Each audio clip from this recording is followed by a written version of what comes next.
Good evening. Welcome to the Mancunian Way. My name is Martin. I'm your host. And tonight we are joined by Ozzy. Good evening, mate. How are you? I'm good, thank you, Martin. Who's that? Who's that? Someone who's just realised he's got nowhere. What? I'm a bit confused. Could the real Martin please stand up? I don't have that much hair.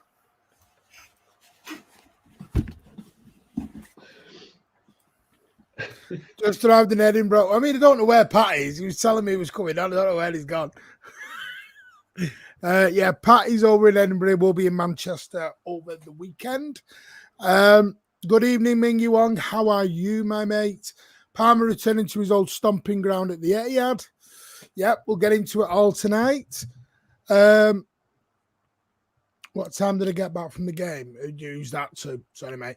Anyone say Jim White and cronies belittling City? Yes, we have, Jenna, which is why topic one tonight is all about boring City.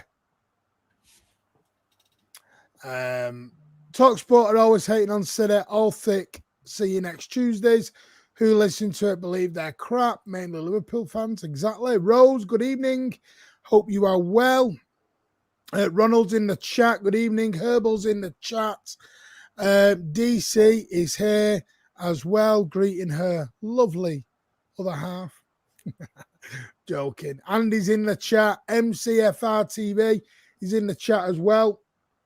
No worries, mate. Have a good stream. We'll see you in a bit. Chrome Abyss is in the building. Lars is here. Super City is in the building. Jay talked very well. And, hey, where is... I'll get to this. Tell everyone where Jay is on Sunday night. Well, when you take your hat and your glasses off, I will. Blue Monday, how do everyone? Jay, what do you want to tell them while I'm just going through the chat? You want to tell them all? Oh, yeah, sorry. Jay, who absolutely annihilated Jim White and Peroxide Simon Jordan, will be on our show on Sunday night at 7 o'clock. Nice. He talked a lot of sense. Ethan Garliner, how are you? Peter Grest is in the building. Jack Lee's here. Hello, champions of Europe. We are boring little city that no one cares about. Exactly. Good evening, boring win all the time, football fans. Pardo Oaks is in the building. Steve is in the building. David Pike, thank you for becoming a YouTube member. Keep an eye on that because I've got some ideas. I'm going to looking at changing the membership for a couple of reasons. I need to chat with the gang about it because we weren't expecting over 200 members, which is astounding.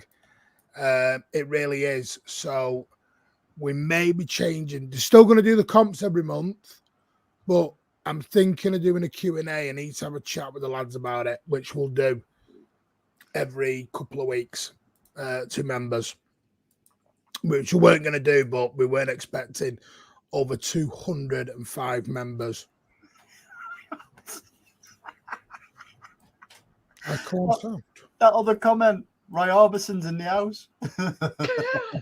Damesh, thank you for renewing your membership for a 9th month as well. So David Pike has become a new member and Damesh has renewed for a 9th month, has been here from day one. Busy night, Martin. No, just... I'm sick of seeing you tonight, to be fair, mate. I even had a phone call with you earlier on. Honestly. you rang me. You get in places where water can't. You put that in City Extra earlier. Did I? Yeah, you put that in the chat. Great to be abroad, City since a mere child, courtesy of Dad. David, hope you had a lovely time, mate. SOS, good evening, mate. Jay fairly put Smug White and Co in their place. He did. Big up Jay, what a star. Sections loving it. Jim White is a bell end. Do not miss that Terry video. Did a video and put Jay down. Yeah, listen, Terry just doesn't like City, like many other people, but will deny it till the blue in the face. Boring City win everything but boring. Did anyone read Tomy's post today? Yes. Can I just say something regarding charges look favourable? As you know, mine, I've been on, and listen, I normally use TikTok just for me online business, but I've been spammed by rival fans all day, and I've just been giving them pelters back, and I've absolutely had a great day on TikTok today. Their urine is boiling, all rent-free in there. It's been Fabulous, great, Andy. honestly. I've had a good day, Ozzy, honestly. I've got no work done at work, but Well. Hope your boss isn't watching this. Talk shit, winds me up, wankers. Spot on. Hey, Marie, how hear you well as typical sitter. Andy, I've seen a decade-old video of you calling as a sport channel with what? What? Oh, Andy, I've seen a decade-old video of you calling up a sport channel with poker. Porky. Bacon. I wasn't on YouTube back then, so it wasn't me.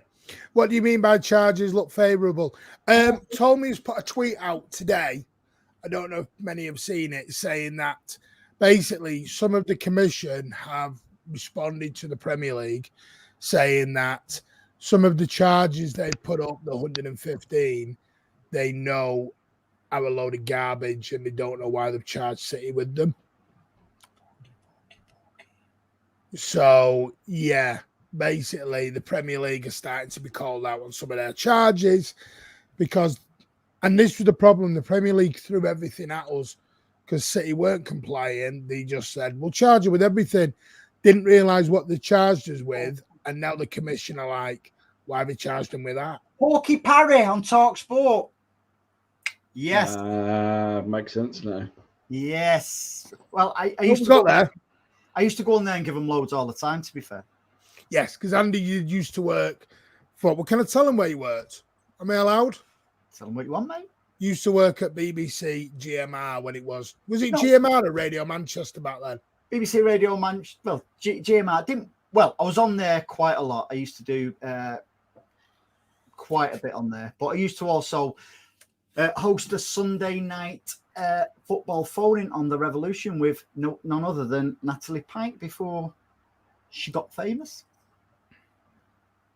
With my mate Big Owen as well. What a legend he is! My big ginger what's it he is. Can I just say, well, I've had loads of messages this week. Big up to everyone. That video wasn't done on TNT to become famous or anything. It was just done. I was asked to do it. And I just want to say a massive thank you for everyone who sent lovely, lovely messages. What's he writing down here? Have you autograph? No, he wants your autograph.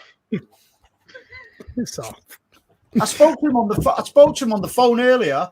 Next minute, I get a request through PayPal for £100 for him. It's gone to his head, mate. It really has. No, I don't know what the hell. He might start staying at the Etihad till the end now. Elliot, who gives a fuck anymore? Seriously, it shows how bored we must be. We have to speak ourselves because everything else is getting boring. Exactly. Elliot, Andy looks like Simon Jordan. Woo-hoo. Let's hope his business sense isn't anything like Simon Jordan. He'll go bankrupt. Anyway, let's get into it. Manchester City played a game on Tuesday night, and we won 3-1 quite comfortably. And instead of at City Gordon, Copenhagen, it was a very good footballing game. What we've had, is Manchester City are boring. Boring to watch. Boring to play. boring players, sideways. We'll come to you in a minute. Sideways football. It's boring, the league. It's a one-team league. They've made the Champions League so predictable and boring now. I'm going to start with you, Ozzy, because I know where he's going with this up there. Ozzy, is it just another stick to it Manchester City with over the head? Oh, is it another stick?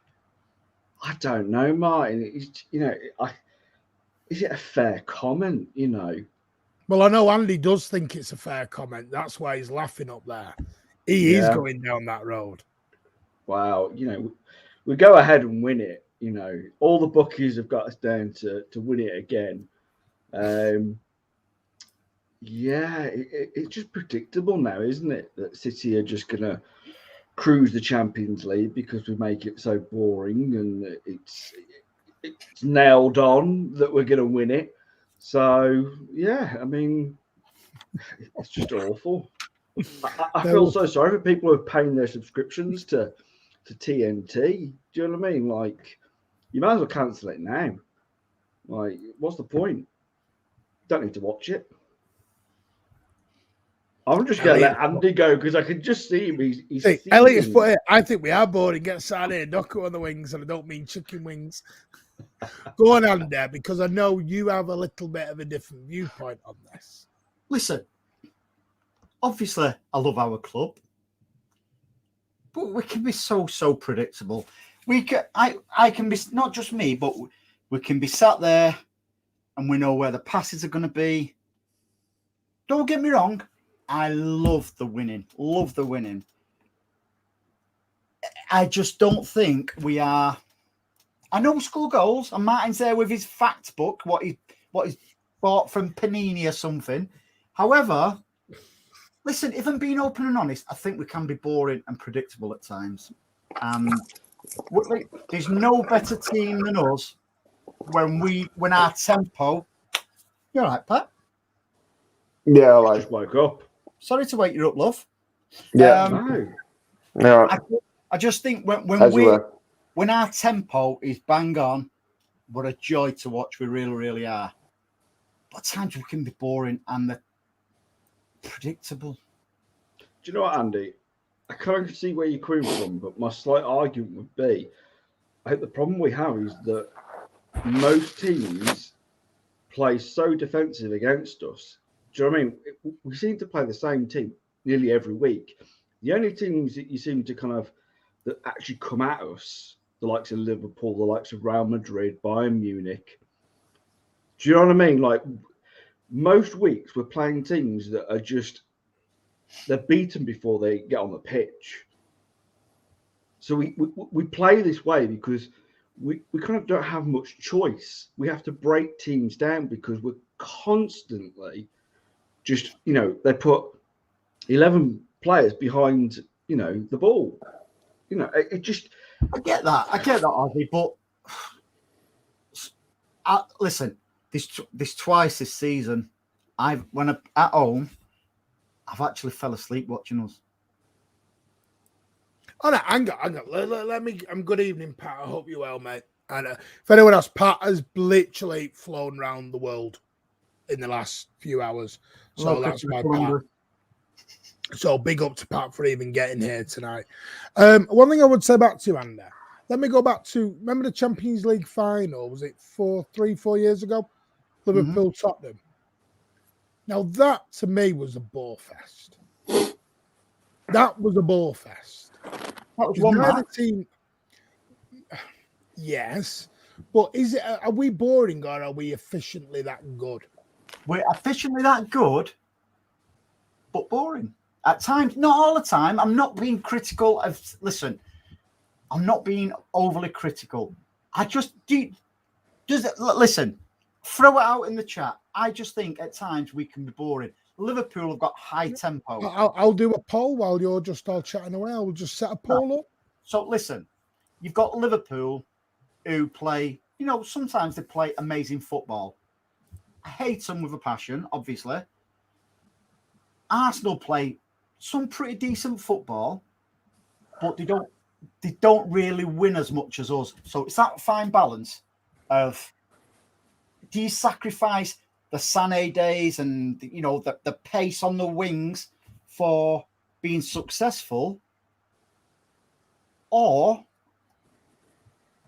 do you want a bit of something different? But what would you want different? You wanting the basketball kind of football back, because that didn't particularly work very well, Andy, when Pep, decided, That point. let's go for that. When all the fans were crying out for it, going, come on, we want, pacey, basketball get kind of style. And, what happened, Andy? But that's exactly what I'm saying, Ozzy. Is it a case of winning is too important now? Winning it so we can be guarded. I'll be honest as well. I think our corners are absolutely shocking. Yeah, but we've been shit at corners for 25 years, Andy. Come on. No, but since Peter Beagle, we've never had a decent corner taker. That's what I'm saying about. That's what I'm saying about predictable. I think boring might be going overboard a little bit. Yeah. However, we are very. I think I'll swap boring for predictable. Great point. But if we're so predictable, Andy, why are we winning so many games? Because if we're so predictable, teams will be able to counter what we do, and they can't. Most teams struggle against us. Psychological. United used to have that back in the day when they used to be good. Sort of like more or less beat before you step on the pitch, and you were players now and stuff like that. What say we're psychologically we've sort of like beat before we even step out on the pitch. Listen, Arsenal, when they used to win stuff, 1-0 to the Arsenal, that was boring, but they were successful. I'm not hating what I watch, but I just think sometimes we can be predictable.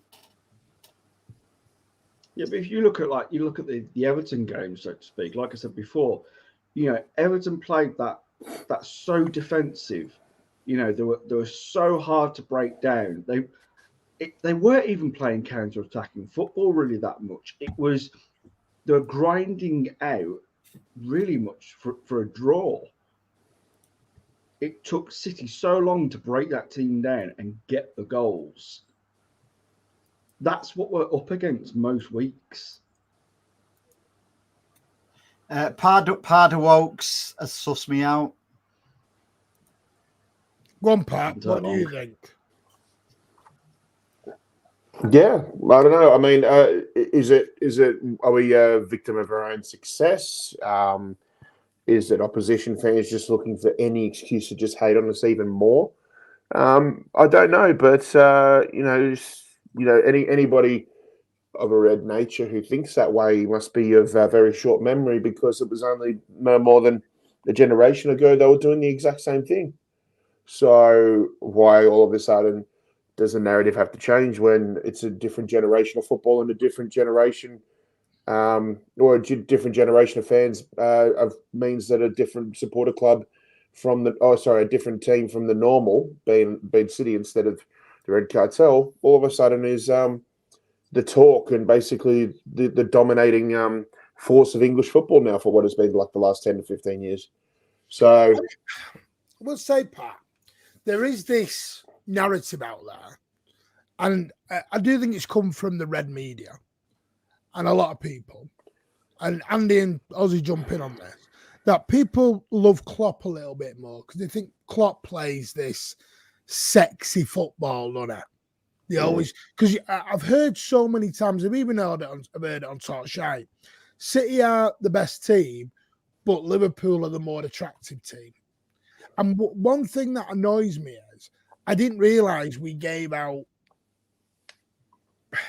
But on that analogy, it's like saying you won't go for a fit bird, so you'll try your luck with a minger because you've got more chance with a minger.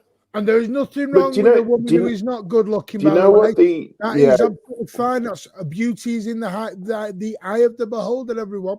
No, the beauty is in the eye of the beer holder. Yeah, a moment's silence for these two bellends on top of me talking about women like that. But anyway, oh God, what was I going to say? I'm absolutely thrashed, guys. But anyway, carry on.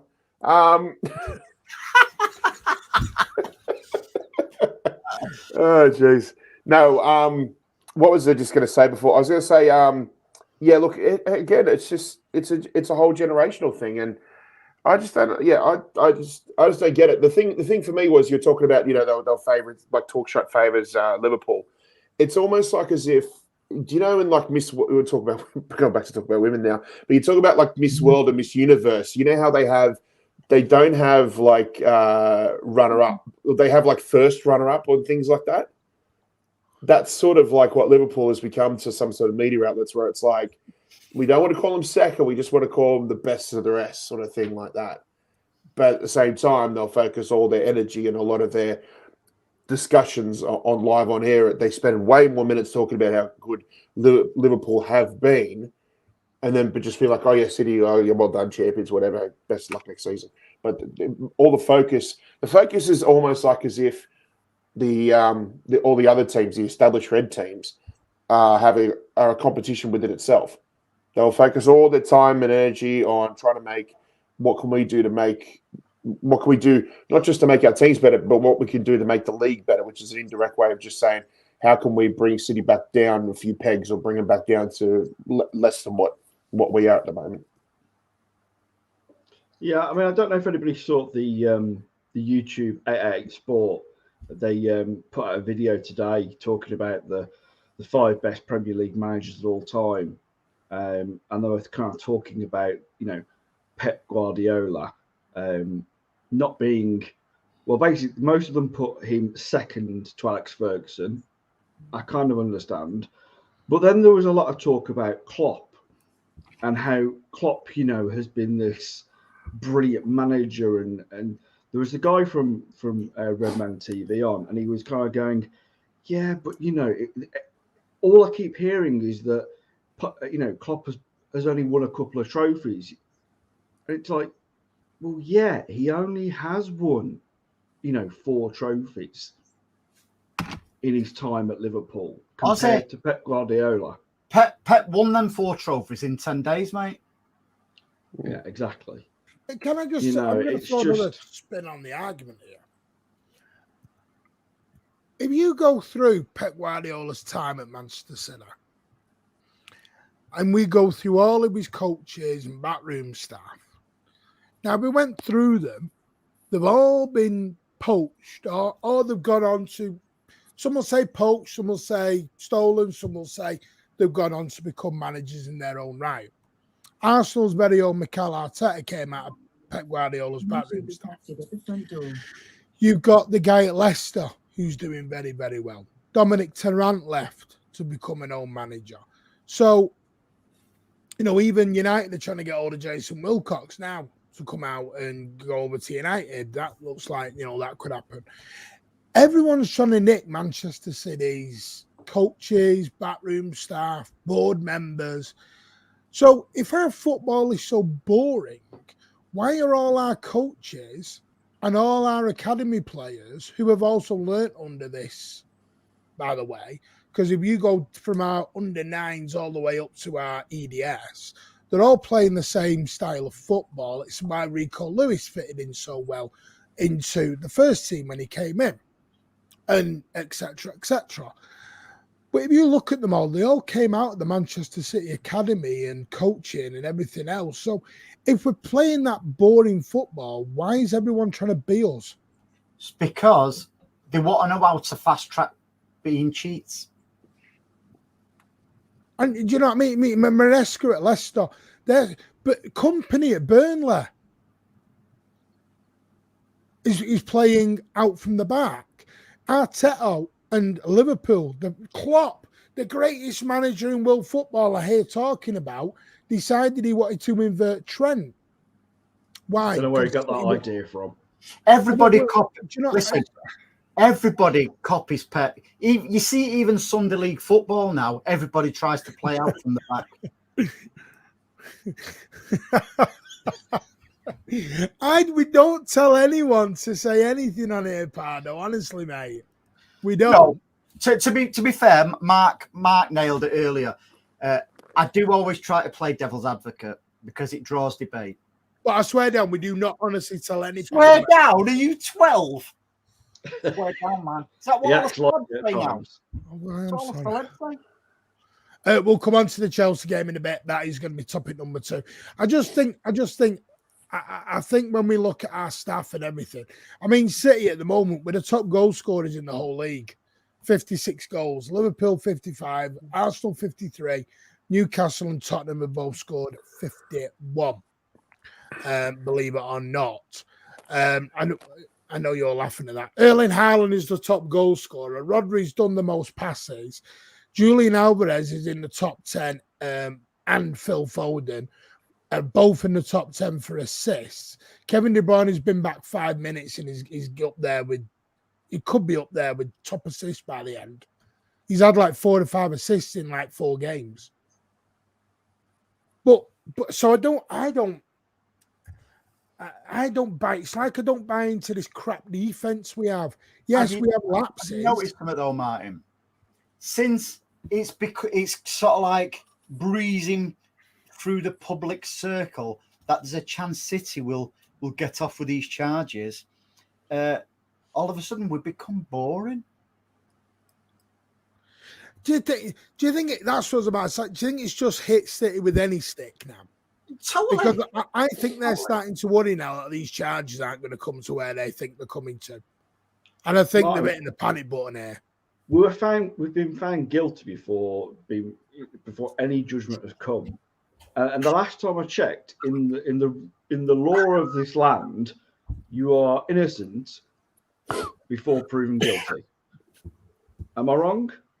But you know, every opposition fan, every pundit, pretty much is City are guilty. There's no smoke without fire.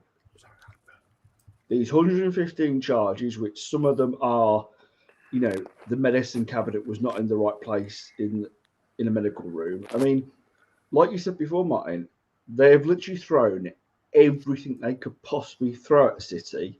Most of the big charges that they're trying to hit us with, don't even get into double figures. So, Ozzy, I just think they're getting bored. They're getting bored with 115 charges. Then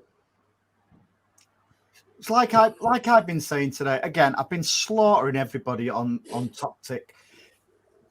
As City fans, right? What we've got to do is not get wound up with these buffoons. We just laugh at them. They think that our club is always going to be tainted, which it is. We'll always be accused of being cheats and stuff like that. However, what we need to do is just enjoy everything we've got, everything we've had. Not only that, everything we're going to have as well. So we won't be having any charges against us. Listen, I trust Khaldoon. I trust him 1,000,000%. There's no way we will plough that much money into stuff, not understanding the rules or anything like that. Can I ask a question to everyone? Yeah. Going back to the 88 Sport video I watched earlier today, they put an asterisk next to Pep Guardiola saying he was the second best manager in the Premier League of all time. And the reason they put the asterisk is because of the 115 charges. They said, if City are found guilty, it doesn't matter what Pepper's done, you know, his legacy will be, you know, forever tainted. Does everyone agree with that? Because for me, it's like, well, hang on a minute. Even if we are found guilty, Pepper's done what he's done on the pitch. It doesn't matter how much money you spend. At the end of the day, United it's been listed today that they have got the most expensive squad for the 2023 era. And that's without putting the likes of their goalkeeper, Mason Mount, and I forget who their signing was. Hoyland. That was it. I thought you were going to say Amrabat. He's a loan. He's a loan. So he's not even a exactly. signing. Well, but without those three players, they at the moment have got the most expensive squad of the 2023 era. Mm-hmm. So for me, how can that be correct? How can that be just? Is that most expensive based on how much they've paid, or most expensive based on value? Value. That's value. That's it. Value. Sorry.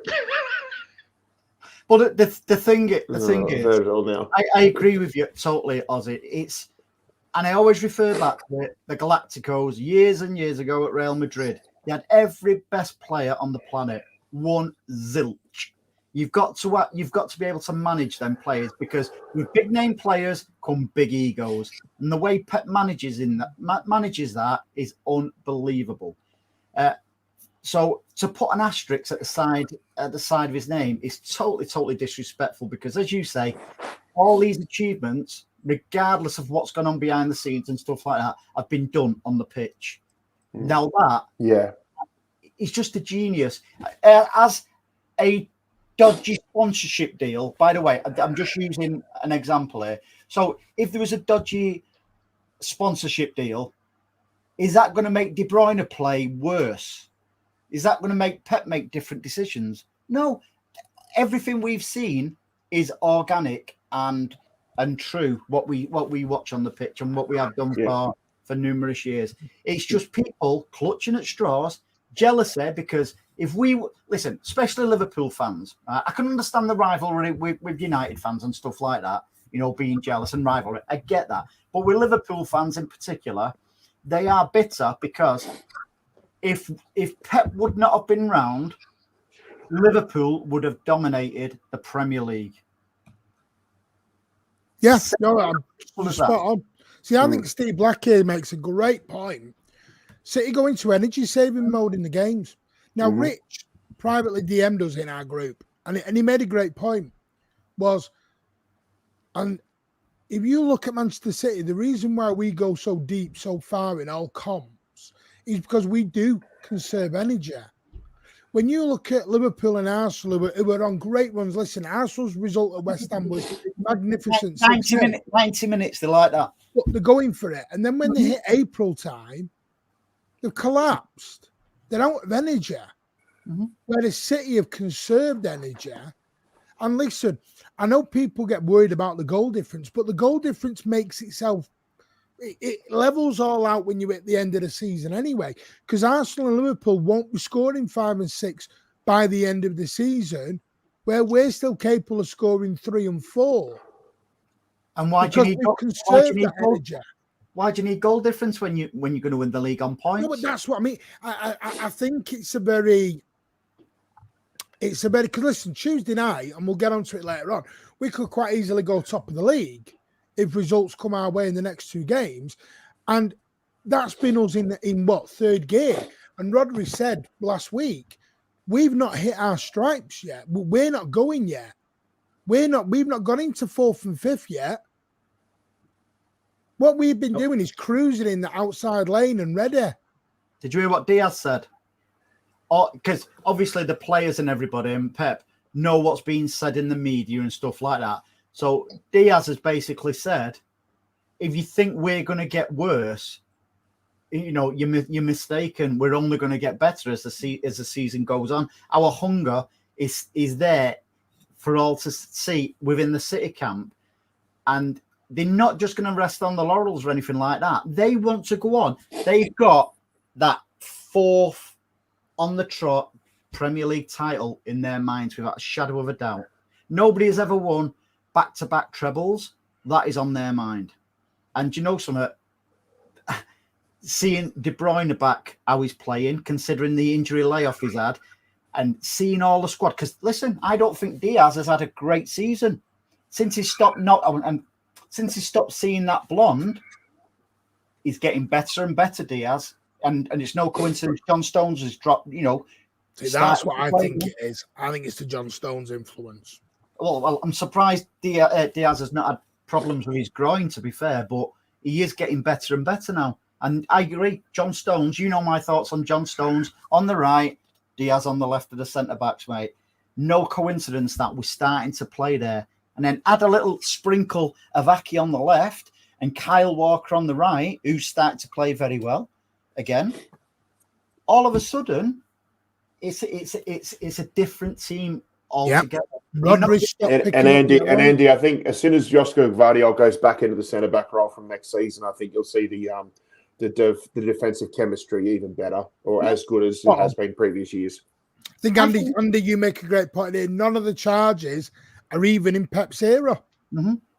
Yeah, that's what the hilarious thing is. And Pep's downtrodden, and Pep's, because the running out of sticks, and I said this a long time ago, and I think Khaldoon's interview, I honestly, anyone who's not watched that, go back and watch it, because if you are not confident when you have got a leader like Khaldoon Al-Mubarak, who has literally come out and said, we welcome all this. Why? No, why'd you welcome it? Because this ends. Let me ask everyone. They want to clear the air. But it's funny, clean slate. They all know this is it. Last chance saloon. Can I ask everyone a question, including using the guys in the chat as well? Right. I'm speaking for me, so I'm curious what everyone else thinks.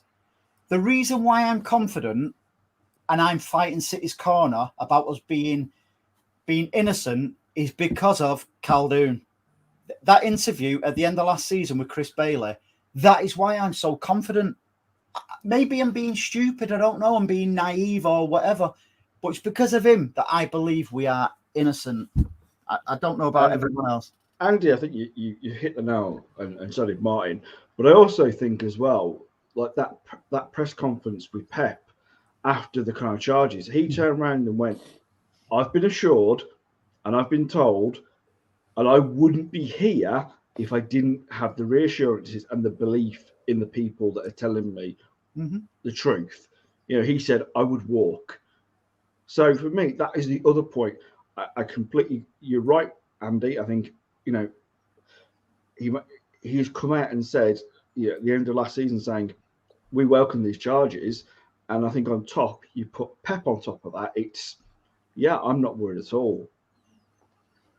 Not at all, mate. I tell you what, you better not let me down, because I'm going to look a right lemon. Yeah, Andy. The other thing too is, and you're talking about like Pep and asterisks and all this sort of nonsense and that stuff, is it comes down to a similar situation to what Everton's in, and you know, we don't want to talk too much about that because it is what it is, and it has to go through its due process and things like that. But what I don't understand about what happened with Everton is why should they get a sporting punishment for a financial irregularity? For me, it should always be finances for finances, sports for sport. Because to me, it's like if you're taking a 10-point reduction, then what? To me, that's classifying their financial irregularities the same as what Juventus and all those Italian clubs did 20 years ago with the betting allegations and allegations. It was found they were found guilty of it, bribing referees, etc., etc. So for me, if you're going to put an asterisk on what Pep has done on the field in terms of the success that he's brought, then how does financial irregularities come in and become become the underlying factor as to whether we can determine if he's going to be one of the all-time managers? I think it's absolutely ridiculous. Absolutely, and to add a little bit more to that as well, Pat, with the case regarding Everton, financial fair play was brought in to protect clubs from going bump. Well, why give a club a 10-point deduction, which is going to force them pretty much, well, it could force them into relegation, where that could potentially fold the club. It doesn't, it make sense. It's so and the other stupid thing too is that they're saying, "Oh, Everton's going to get a further points deduction." So that would be even more ridiculous to me because if they're going to give him another reduction, the reduction has to be from the start of next season, because each breach is related to each season. You can't just double up and load up on one complete season, because that's just going to absolutely destroy a club. You know, and how can you have a club like United who are built on debt? I mean, their fans go on about this all the time, how the Glazers have put them in such debt. And if United continue the way they are, and continue to just not get into the Champions League and continue not to win any sort of real trophies, and if eventually that's going to catch up to them. Mm-hmm. You know, that debt, unless it's paid off, like, you know, the takeovers that they were hoping were going to happen, you know, for me, like, how can that be fair if you're looking at the Everton equivalent? Well, like Sections put it, irrefutable evidence, and like Big Steve's put irrefutable. That is a word used by our chairman that would not be used if that is not a man sat on confidence. Or an inflatable. You know, the guy just breeds confidence. And I know there are some Blues out there who think, yeah, everyone's a bit dodgy. I understand that. But I'm telling you now, I've always said this, the Premier League, I don't think, ever realised what they've actually fully charged us with. I don't think they've ever fully understood what they've... Now, I know Tolmy gets his information reportedly from people, and we don't know who Tolmy is. But he came out today and basically said, like I said earlier, the Premier League, the Commission have even questioned the Premier League on this and gone, what are some of these charges? Have you got the evidence for this? Because you've accused them of fraud here. Like SLBSN has said, Stefan has said before, you've accused them of perjury and fraud. Is this where you want to go? Because you better have the damn evidence here. Because if you haven't got the evidence, we cannot charge them. They've opened a can. They've basically opened Pandora's box, the Premier League. They wanted to look tough because they were worried about the government, that, you know, the UK government bringing in a regulator, coming in and basically saying, you know, we are taking over the decision making. So the Premier League wanted to look tough and big, and they put all these charges on City, and they've got, as you just say, Martin, the evidence is circumstantial, and they haven't really got the evidence to back it up from everything we're hearing, you know, and they've sadly taken a massive hit to Everton, and people are now, the Premier League, in such a pickle because they do not know what to do. Basically, really, they're thinking, we've done this. We're going to throw all these charges at City, but we're also going to show that we can rule the house. Basically, we're going to enforce things. So Everton complied and said, okay, yeah, we've spent too much, however a few millions they ever spent. So they went, okay, we're going to dock your points, and now people are putting all these things together, and it's different charges. Everton have been charged with something, and City have been charged with something else. And it's just a complete and utter mess from the Premier League. But we've got to be careful, Ozzy, because the Anfield agenda, he's been in possession of all these emails and stuff. You know, so there's that many Twitter lawyers, you know, all these, you know, clowns who know everything as fact. They're just absolute sheep, and we've just got to have confidence now, which I have in Khaldoon, as I've said, but like I said earlier, we've just got to get used to always being tarnished with cheat. You know, the cheat word, even though we know it'll never spoil what we've seen on the pitch. Never, ever, ever. It's never going to take your memories away.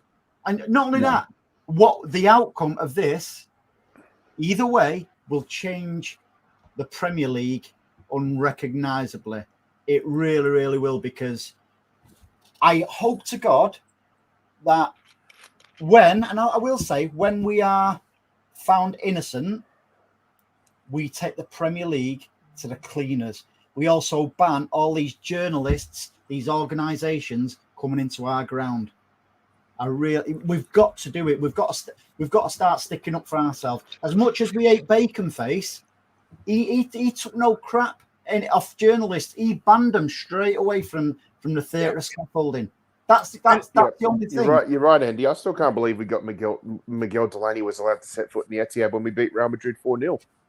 Who's that little Subbuteo player there? No, I just think it all a bit, from the boring tag to the listen. And I keep saying it. Listen, City fans, if you want to go and listen to Talk Sport, 100% off you go. I don't anymore, but the simple fact is, I know what you're going to get. You're going to get an anti-Manchester City opinion from Agenda. Simon Jordan's corners of Frankenstein of a football club, and that Jay was absolutely spot on. But the trouble is, when City fans say anything, we're bitter. We're bitter, we're salty, and we're living in our own heads that everyone hates us. When it's been there for many years, because United were never treated this way. Liverpool have been the darlings for 20 years and play the best football going. And Jurgen Klopp, I mean, don't take this wrong way. Listen, I don't know the reason Jurgen Klopp is leaving, and I hope he is okay physically, mentally. By the way, while we're on that, I want to send all the best, not that he watches, but to Roy Hodgson. I hope he gets well very, very soon. I think it's awful that, he shouldn't, to leave the training ground today to go and to be taken into hospital. I hope he's very, very well and gets well soon. Personally, don't think he should be managing at 77 nearly years old, but that's on Crystal Palace, I guess. And I think the way some of the Palace fans have treated him is a little bit off as well, and they need to remember. But I hope, and everyone else does, the footballing family, that he gets well as soon as possible. He's actually watching the show live now. But my whole point here is that I think you see it with the way Klopp is talked about and praised as some football revolutionist, and that when he turned up at Liverpool, there was four foreign players, and the rest all came out the streets of Liverpool, and he built them into this world superstar team, etc., that he did. Well, at the end of the day, he has spent money. Yes, he's not had the amount of money that probably Pep's had, but he's still spent a lot of money, and he's won 6 trophies. Well done. 3 of those, he's won the main 3 once. He has got money. He's still got some of the Suarez money on it. But my whole point is to this is what Klopp has won in 9 years, Pep won in 6 months. But you never hear about it. And when Klopp left, or announced he left, I honestly thought, and this is no disrespect because I said I don't know, I honestly thought that the guy had either passed away suddenly, or thought there was some, because what has been said about him, yes, he is a great manager, 100%, push Pep the way, but this loving that's come out of it, Pep would never get. And sadly, there is, like you said, there is always an asterisk. There is always a question mark. There is also some bullshit agenda that is stuck next to the greatest ever manager, in my opinion now, that has ever ruled the game. Didn't United get investigated for FFP? I don't recall. They failed FFP with UEFA and it got swept under the carpet. Yeah. It got about 2 lines in the paper and that was it. Well done, David Gill. 2 lines in the paper. I didn't hear one report on TalkSport, nothing in Sky, nothing about it. United are the biggest car crash football club in the last 10 years, and they still talked about better in a way than Manchester City. And this is not the thing is, it is another stick, the boring tag. Sorry, I'm going to say this. Get better owners that run your club better. That's why you're trying to nick all our backroom staff and all our directors, etc., because you're trying to be like us. It was so bad and was so boring and was so awful. Stop trying to be us. Well, I mean, they virtually get the same name players as us. Do you know what I mean? Like Hoyland, all I've seen over the last week is that he's amazing. Like he's going to be the superstar of a player, and I'm like, how many goals has he scored this season? 5, 6? 5. And how many has Haaland scored? I know. This season. 16 this season. We know the agenda, mate. Yeah. Oh, and he's been out for 2 months. I was about to say, he's been out for 2 months. So, yeah. The red cartel. It's nothing more, nothing. And also, let's get the elephant out of the room. There's a lot. All right, bye then. I'll go. There's a lot of racism against it's our a big owners. snoz. racism against our owners, no two ways about it. Yeah. And there's only one journalist who's had the gonads to come out, and that was Martin Samuel, and said effectively the same. Martin Samuel has always been brilliant for Manchester City. Do you think that's Andy? Just to pick on your point there. So if the I can't remember if he was Saudi, but the guy who tried to buy United, Sheikh Jism. Oh, that's the Qatari. one. He was Qatari. Yeah. So if he would have, do you think that's why he didn't actually get to buy United, because there was, that element? Or because to me, I couldn't really understand what was going on really, because Sir Jim Radcliffe coming in and buying, what is it, 40% of the club, less than 20, was it 25% or 40? 25. 25. It's called a soft takeover, is what they're calling it. Yeah. I'm a bit confused, like why all of a sudden, that broke down, because it seemed like the Sheikh obviously had the money. He was willing to spend a lot of money. That's what's come out since. They don't think he did have the money. Do you know what somebody told me once, and I've just remembered? Do you know Arabs and stuff like that? And I don't know if there's any Arabic, in the chat or anything like that. I was once told that Arabs would never touch anything what Americans have had, because it's classed as tarnished. And the more you think about it, it could be that, I think there could be something in that. I don't know. I mean, it came out 2 weeks ago that apparently Sheikh Hassan didn't have he couldn't show the actual funds to the Premier League that he actually had. So I don't know. I have no idea. I don't know what's happened. But the simple fact is, Sir Jim Radcliffe's gone in. It's basically, from what I've read and reportedly read, sounds like it's basically the reason they called it a soft takeover is because Radcliffe's going to basically run the club, and the Glazers are just going to take the profits out. But he's basically going to run the club. It was him who's brought in Omar Barada. It was him who's bringing in Dan Ashworth. So it sounds like he's running the club day to day. But the Glazers are basically, I don't know. It's a very weird setup the way they're doing it. I think the idea is he will eventually 100% take it over at some stage. I'm still a bit confused because he owns Nice, doesn't he? Mm-hmm. Pretty much. Mm-hmm. So if Nice own the Champions League, and if United get back into the top four, which is not looking likely at the moment, how is he able to?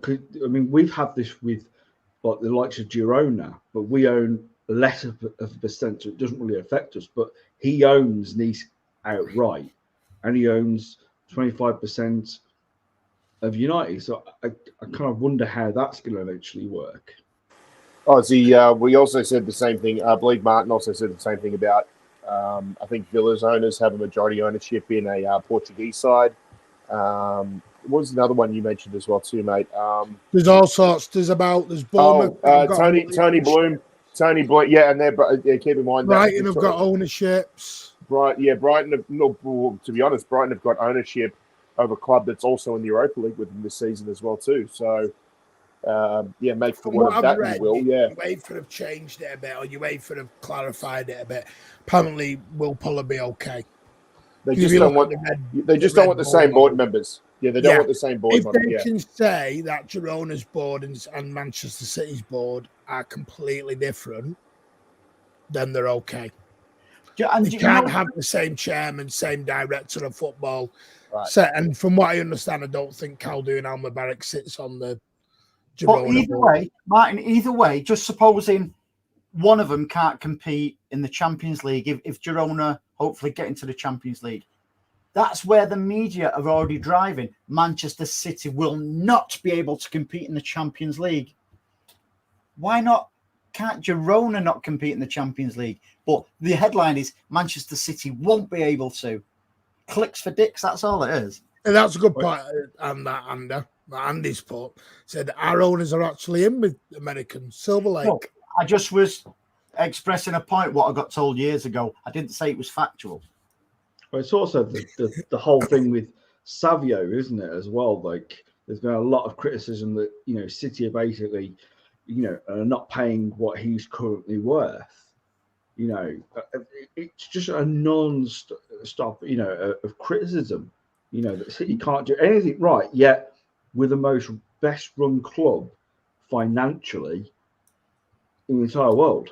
That's why I don't think Savio will end up staying anyway. I think they're totally fine with it. I think he'll go on loan for a year. They'll see what happens. And they're paying, 20 to 30 million euros anyway. So they're not paying chump change for him.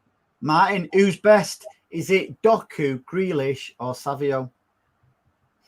Oh, geez. We'll have that debate next season. Jesus. We're going down that road again.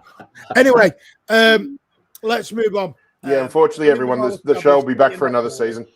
City are not boring. It's just another stick to it, as over the bleeding headed. Chelsea, Saturday. Personally, half-5 kickoff, I think is a very pivotal game in our whole season, if I'm honest with you. I personally don't think it's going to be a run over like a lot of people think it will be.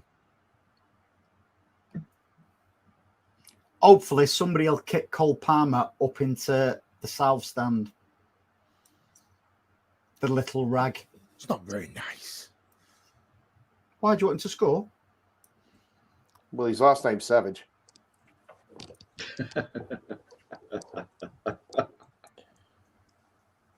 Why were the Glazers for sure? And I'm back. Yeah, but that's the thing, Andy. I think that it's a soft sell, but they want the profits out of it, but they don't really want to run the club. I think it's a bit, I don't know. Misery Guts is here. Yay, look Alan! at him. Suited and booted. Yes, Your Honour. No, Your Honour. You got a call? It's the best I've ever heard him. Oh, I love those opinions from him. I love those opinions. Fantastic, Alan. Ladies and gentlemen, the most sense Alan will speak for the next 30 minutes. Yeah, I will. I was with a contractor this morning, so I was busy with working. Pardon? Is that what you dressed like a hitman? Do you dislike Nunes that much? Is it the same guy? Cole Palmer. Patrick, you've seen me like this before. I wish I didn't. Yeah, you had. Yeah, and you stayed in my spare room a few times as well. Remember that? Yeah, you look like what is it? You look like a northern version of Tom Cruise in Collateral. Well, there we go. There you go. Looks more like World Cruise. Hello, lads. Andy, how are you? How are you, Andy? Cruise missile. How are you, Andy? I'm okay, Alan. We've missed you tonight, mate. Sorry, I had to work. Martin didn't send me the link while I was fast asleep, so I saw it this morning, and he said, we're on in half an hour, and they already had a meeting scheduled, so I couldn't come straight away. Sorry, Ozzy, Pat, when did you get the links? Because I sent them the exact same time as when they were about, when it was about 3 in the afternoon here, so would have been 2 in the morning. It's fine, Alan, because I wasn't going to come on, but Martin begged me to come on. He said, because I didn't really want to send Alan the link. So I just said, just get Alan, but let him talk when he comes on. He doesn't like me talking because I think I'm controversial. Yeah. Martin also said to me, Alan, and no word of a lie. He said to me, just go on and be really controversial like Alan normally does. Just say that City are boring. They play boring.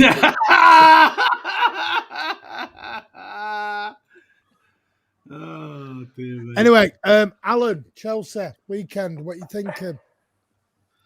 I think we'll win.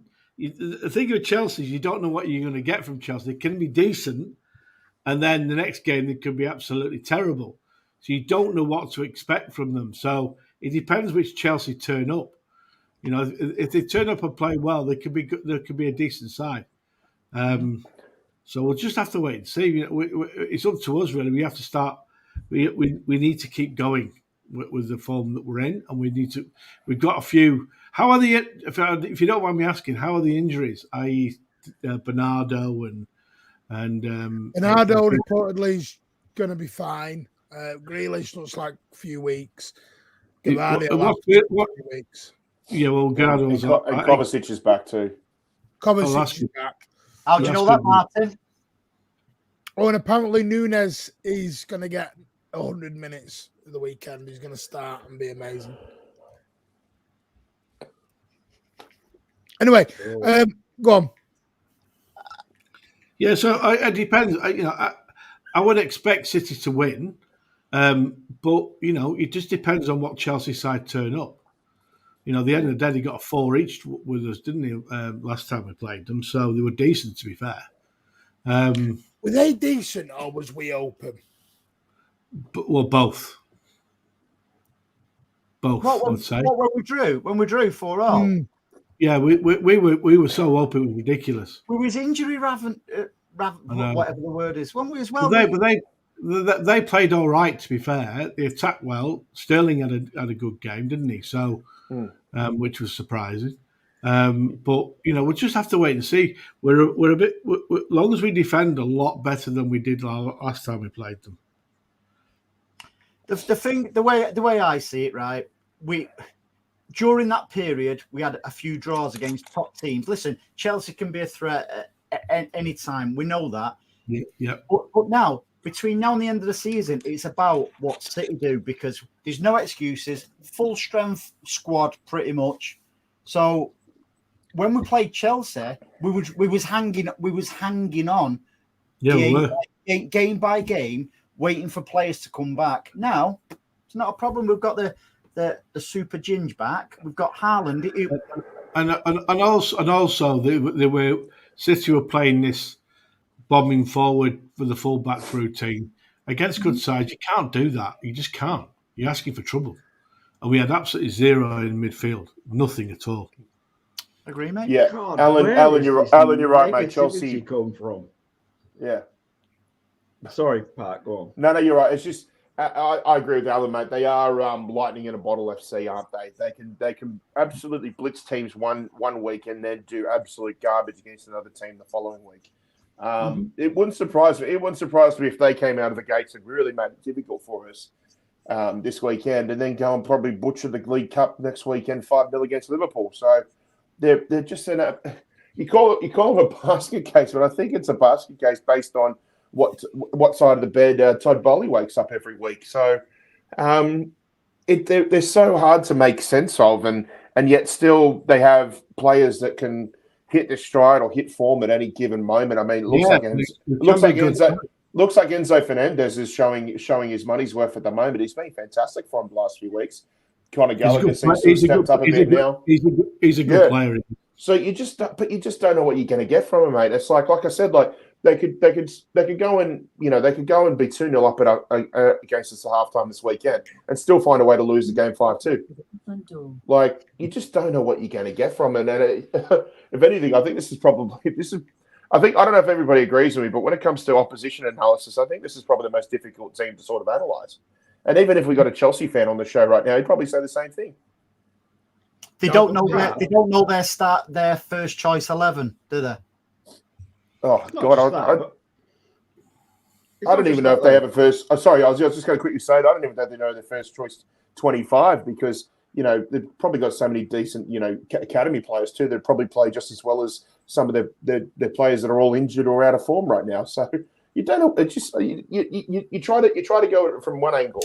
And they're like, no, that doesn't work because they've been poor in that sort of department. And then you go at something else and you go, well, they can't do anything right now because they're all injured. Like it's just, they're a tricky old little basket case of a club right now, Chelsea. I must just say, by the way, I've just ended the poll now of my Manchester City boarding, and out of 99 votes, 82% have said no, 17% have said yes. And that wasn't my 17%, by the way.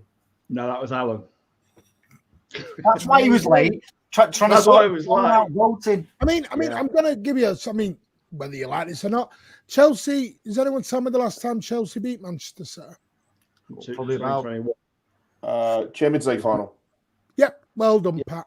Champions League final 2021. He meant the league, Pat, so that wasn't within the league. The last time they beat us in the league. On the league was 2021. That whole day. The same season. that Yeah. same season. That whole day was a complete disaster for City. The team they picked, Pep No, had we a all know. nightmare. We all remember. Yeah. The players had a nightmare. It was just an awful day for City in every single capacity. Well, that's the thing, though, isn't it? Like, as Cheers, much as Pat, you were talking about they're a basket case of a club right now. Like, that is the last time that Chelsea had a victory over us. You know, you have to go back that far. That since that point till now, they've just not had a victory over us. So 7 games. Yeah, it's Chelsea. Yes, they're a basket of a club right now, but they just haven't got the mentality right now to come up and face City. I mean, I am not one bit bothered about Chelsea right now because, yeah, you're right, you don't know what's going to turn up. But as far as I'm concerned, if we play the way we play and go out there with the mentality of winning, I don't see anything else but a City win. And let's be honest too, Ozzy, compared to the first fixture at Stamford Bridge, we are defensively as a unit so much better now. We've seen it now for a couple of weeks now. It's starting to come back to that sort of defensive form that we had going into for the run in for last season, and it's starting to gel. It's starting to be a cohesive unit again, and I think Chelsea are going to have a lot more difficulties in trying to break us down at this time of year now. Yeah, I mean, there's this whole thing, about Cole Palmer and how well he's done. Has he done that well? I mean, I'm sorry, but yeah, he scored a few goals, but where are Chelsea right now? But he has done well in a crap side. Yeah, he's done well on a crap side. No, they're not. I've watched Chelsea a few times because I've got a mate here who's a Chelsea fan, so I've watched games with him, and they're not crap. I'm sorry, Mark. Cole Palmer's done well for them, to be fair. Alan, they're 10th. You telling me that they're doing well? Behave yourself. And I said they're not crap. They're not crap. They are crap. You can't be 10th and be good.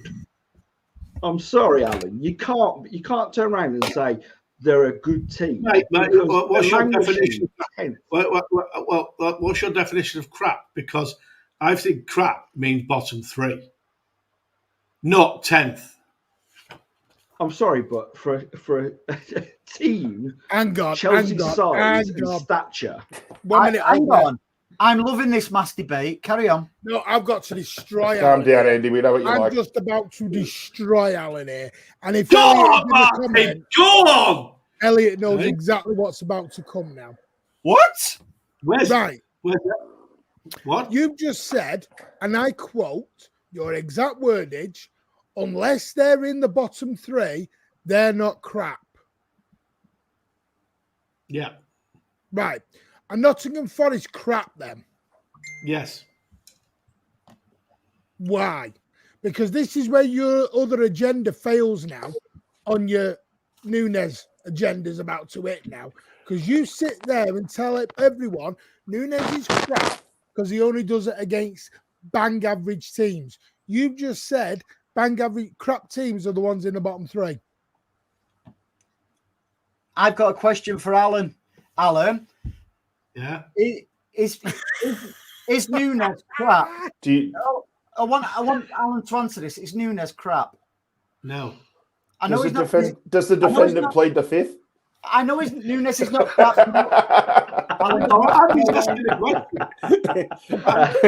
plead the 5th. Andy, and everyone, shut up, everyone.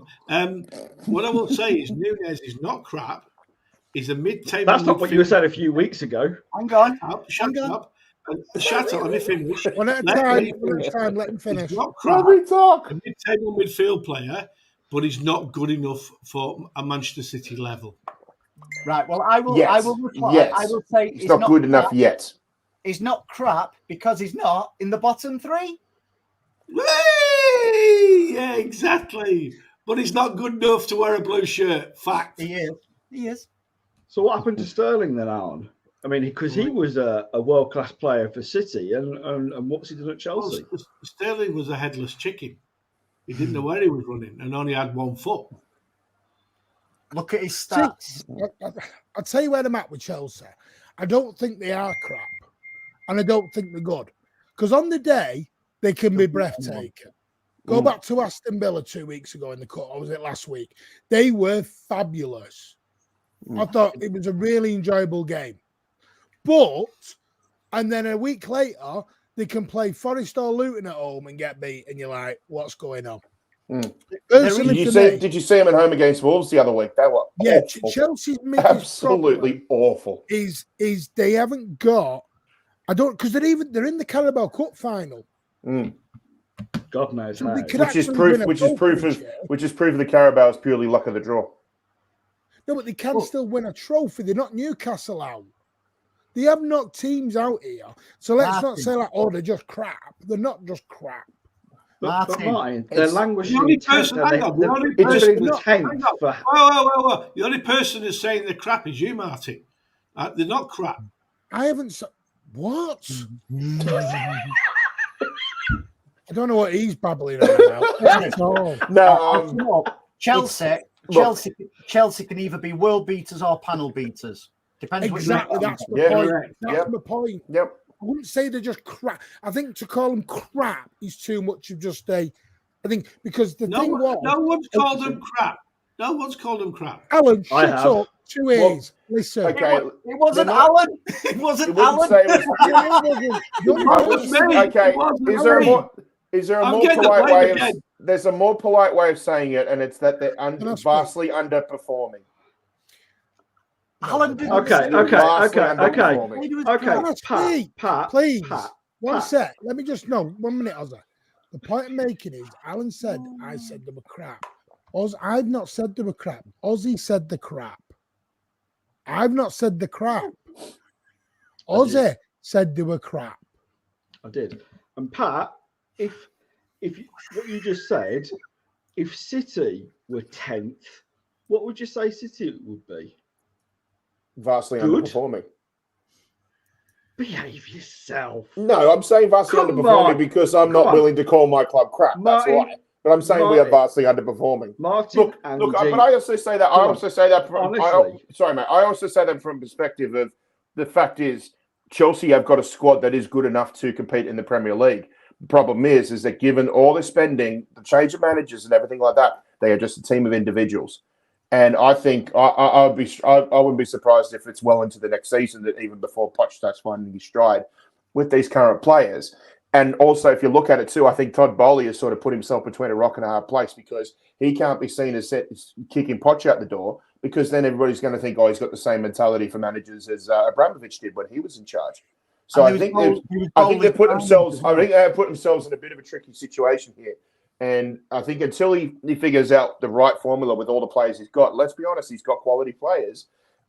There's always going to be that question mark as to it can very, very quickly fall into the manager's hand on the manager for not getting performances. But then also too, I think there's as much pressure on Todd Bowley because I think the whole idea is he would have wanted to come in and purchase that team to be a bit more, just to have a bit more structure and a bit more fluidity with how things were run compared to what Abramovich did. So I just think, like, look, yeah, I totally agree with you, mate. I think they can play absolute rubbish football at times, but they have the quality, they have the personnel to perform well, but they are vastly underperforming better than what they should be doing. That is the best, and you and Neil have put it the best. The best way to call them is erratic.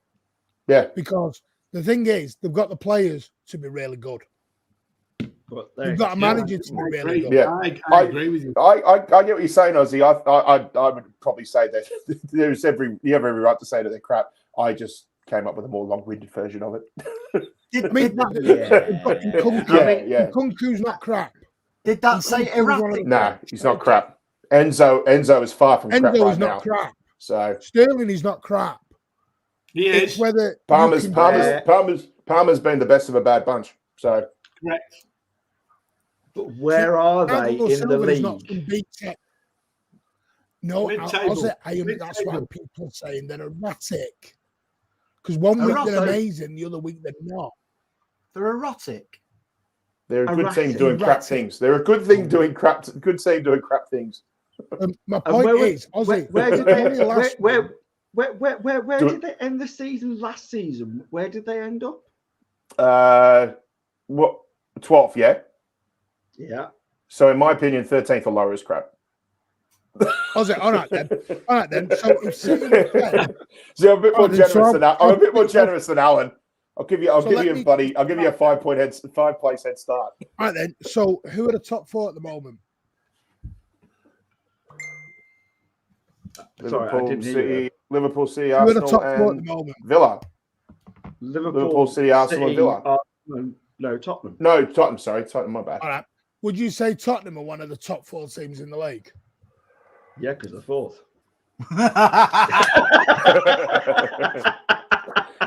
And on that note, good night, everybody. No, good night, everybody. I didn't realise we were going literally. What a mic drop that was. Boom. The point is, you wouldn't have Tottenham as one of the top 4 teams in the league. Why not? Really? They're 4th. But I've said it before. I'm not going to say this because of bias. I'm sorry, biased because of Ange, but they could get the top 4 because they're an unknown commodity this season. You cannot compare.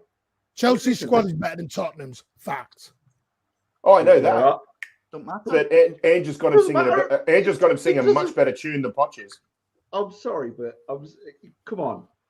I just think you're being very literal. You're being very literal with the placing. Right, so Thank you, Nathan Gray, for becoming a channel sorry. member. You are a legend. Right, Martin. So just because Chelsea's got a better squad, they should be above Spurs. Rubbish, mate. No.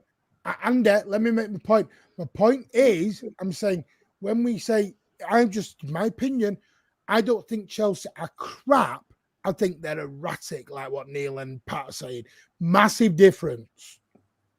Well, listen. So do you think Chelsea's fans right now think their club, their players are doing a good enough job? Do you think any Chelsea fan would come on here? If we're a Chelsea fan, come on and say, "Yeah, we're just erratic. You know, it's just we've still got brilliant players. We've got a fantastic manager. We're just a bit erratic." Do you really think they're going to turn around and go? Of course they wouldn't. Why? Because they're aiming for top 4 and beyond, Ozza. So where are they, Martin? Hang on, just looking at Yusuf's comment there, where he said Chelsea might challenge next season.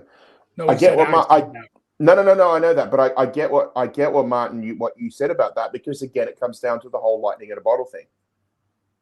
They could compete in the league next season because they are one of those teams that could all of a sudden just find that team chemistry and the right formation, the right players, the players get into form, no injuries and that, and they just go on a tear.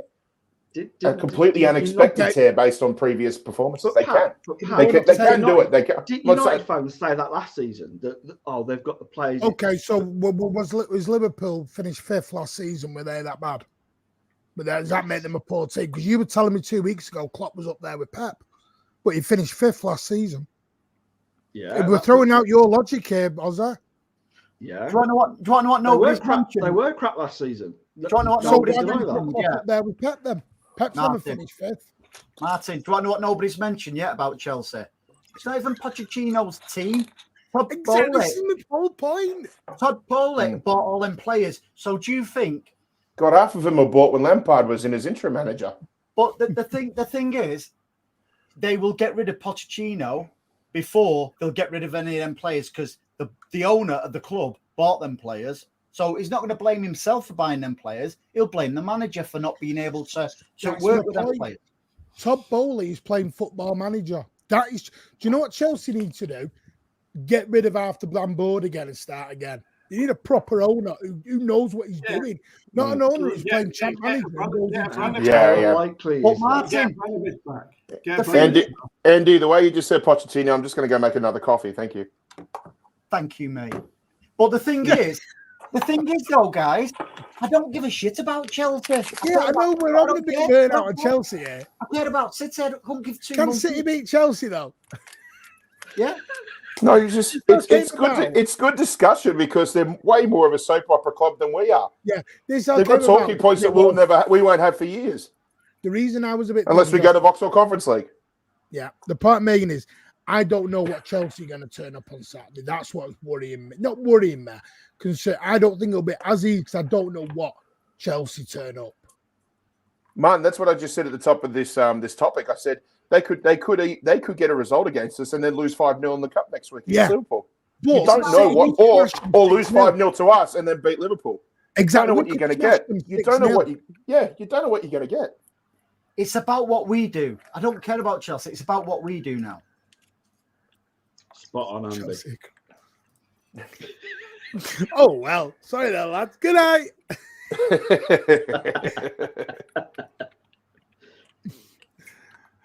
I call City shit when we concede a goal. Every City fan calls City shit when we concede a goal. I don't know what's going on. I mean, because usually we concede a goal because it's our own fault. Are we expecting a lot of changes in this game? Because obviously we know Gabardio's out, but are we expecting a Kanji? Do you think a Kanji might come back in for somebody, or what? Tell me what you think. Kovacic is now fit. Are we expecting him to come in, or? Do you want me to give you my lineup? Yeah, go on. Edison, Ake, Diaz, Stones, Walker. Midfield, Rodri. On the left, Alvarez. On the right, Bernardo. KDB in the middle, with Foden in the middle, and probably Kovacic. That's my 11. Yeah, Andy, I definitely wouldn't start Doku because sorry, I mentioned another. Well, I mentioned another show. Said it really worries me whenever Doku gets dispossessed, sort of like just past the halfway, like in a good position where their midfielders can sort of dispossess him and go on a break. And given the form that players like Gallagher and Fernandez are in at the moment, I don't want Doku anywhere near that starting lineup. I'd rather I would go back to a little bit of control with just a fraction, a little bit more chaos players in there, just to keep Chelsea on their toes. But yeah, look, I think I'm not going to say Guvardio's injury is a blessing in disguise, but that solid back four from last season, the one that we sing that song about, is perfect. It's perfect as a back four or a back three. It doesn't matter what it is to me because they are purring at the moment. And I'm not going to say it's going to be similar to Everton, but I just feel like sooner or later, we're going to score one or two before they even get close to scoring one themselves. Yeah, I just want to say, I meant Haaland, not Kovacic. By the way, with Doku, this is me before we signed Doku. This is me after we signed Doku. Yeah, he's still only 21. He's a young lad. No, he is. And somebody made a great point. I think it was a Pepsi somebody. If you can go back to his comment, I think it's the comment of the night, to be fair. Just scroll up. I don't even know where I'm moving out, where. It was a while ago at the top. Pepsi something. He made an absolutely fantastic point about players who join us. Listen, you're going to get the odd exceptions to the rule, like a Haaland. But generally, it takes 12 months for a player to bed in with Pep's system and, the culture of the club and stuff like that. It was bang on the money. Comment of the night. There's no Pepsi. Pepsi something, Dave Pepsi or something. What? No, there is. I've not imagined it. Pepsi Dave, yeah. Can't really judge the likes of Nunes, Gavardio, Doku until net. Yeah, no, we've said that on here. We've seen it all too often that players struggle to adapt in year one, but kicking in year two. That is spot on, Pepsi Dave. See, Dave, I noticed your comment, even though Martin didn't put it on the screen earlier. I'm just thinking of showing that comment to Alan down there. No, I mean, you know what? I had a theory, and I did say this earlier. I think Doku would start this game, and I think Oscar Bob will start against Brentford. I don't think Doku starts both games. I don't want Doku to start. I see him as an impact player, mate. Well, who'd you play on the left then? Because I don't want Foden back out there again. Alvarez. I'd play Alvarez on the left. No, but it wouldn't be that, Andy. It'd be Foden and Alvarez goes into the centre. You can interchange. The players can interchange, whether it's Foden, Bernardo, Alvarez, KDB. They're all interchange. There's not a set position. So you put Alvarez in there. Listen, it'll work. There'll be better control. At the moment, I personally think what Andy thinks. At the moment, Doku is an impact player. Yes, he can be good or he can be very, very wasteful. And he still needs to learn a lot more. And it's all right saying he's starting. Without Grealish, my first choice is Grealish because he keeps control of the game. Simple as that. But at the end of the day, he's injured. So I'll be honest with you. I would start right now Oscar Bob. I really would. Well, I really would. I think Stamford Bridge will be more worrying. I disagree with that because we have the best away record in the league. We're 5th in the home record. We've dropped more points away at home than we have done. I'd rather play it. At the end of the day, Martin, that's fine. Oscar Bob at the moment gives us more control than maybe Doku. Doku, it can be very hit and miss. He does lose the ball a lot. He does lose the ball a lot. He doesn't know when to pass the ball, and when he does try and cross it, he doesn't look where he's crossing it. He just belts it across, and it goes to the opposition. So he needs to learn when to pass the ball, when to keep control of the ball, and don't take us up the pitch. Which Grealish, I know there's people that don't like Grealish. That's fine. I get that. But at the moment, when Grealish was in the side, we won 5 bloody trophies because he kept control of it, and that's a fact. It's a shame he got injured. Do you remember something? Do you remember this? I might have mentioned this to you when I was down in Melbourne a while ago. This is going back a few seasons. And I think we're talking about Raheem Sterling. We used to have a bit of back and forth because you thought Sterling had crap games from time to time. But the thing that frustrated me about Sterling was, and this is where it segues into Doku, is there were times there where you felt like Raheem Sterling's feet were too fast for his brain. And that's what I'm getting with Doku in a way. Yeah, where he was just trying to do way too much with his dribbling and with his pace that he didn't realise sort of what was around him or what was in front of him, basically. And Sterling did similar things from time to time, yeah. Yeah, but Patrick, I disagree in a way that his feet were too quick. Raheem Sterling was good when he was a right winger on the right side. Oh, of course, He was lethal. Yeah. But when it was on his left foot or coming from his left, or the ball was going to his left foot, he was very weak. He was very weak on his left foot. I disagree. I think Doku are we all forgetting something? Far better with the ball at his feet than Raheem Sterling. Ozzy, you missed the trick there. You missed the trick there. With Alan's attire on, you said objection, Your Honour. Hang on a minute. Am I missing the point here? Has everyone forgot Sterling's contribution for City? There's a little bit of lack of respect for the lad. No. I'm not discrediting anything. No, I'm not discrediting anything you did, but I'm just saying when he had those occasional poor performances, that you did get that sense he was almost too quick for his own boots, basically.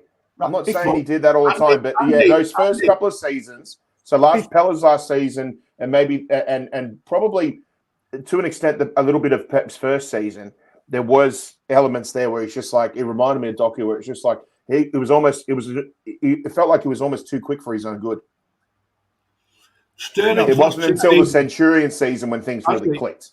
That's when things clicked. No, I need to defend Sterling here, right? Up until Haaland coming in, Sterling was, I think, was his second or third best contributions, be it goals and assists, under Pep Guardiola since Pep's been a manager. Andy, I totally get that, mate. Everybody disrespects Sterling because of they always remember the misses what he did. Nobody even mentions all the misses what Haaland does.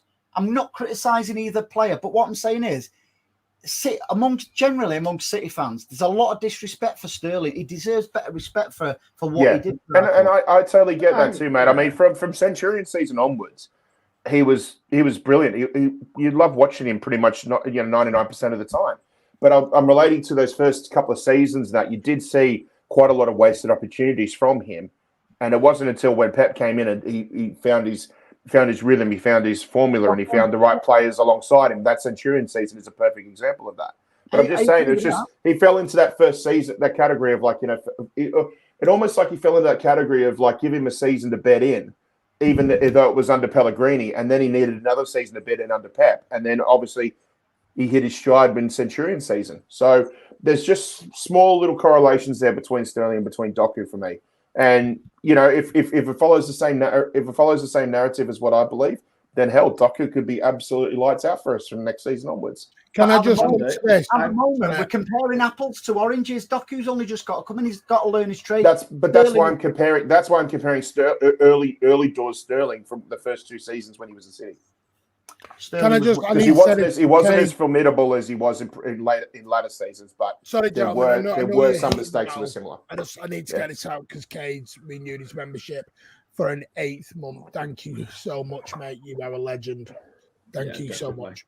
Carry on. Now, Andy, I don't think anyone apart from Alan has ever really criticised Sterling at his time at City.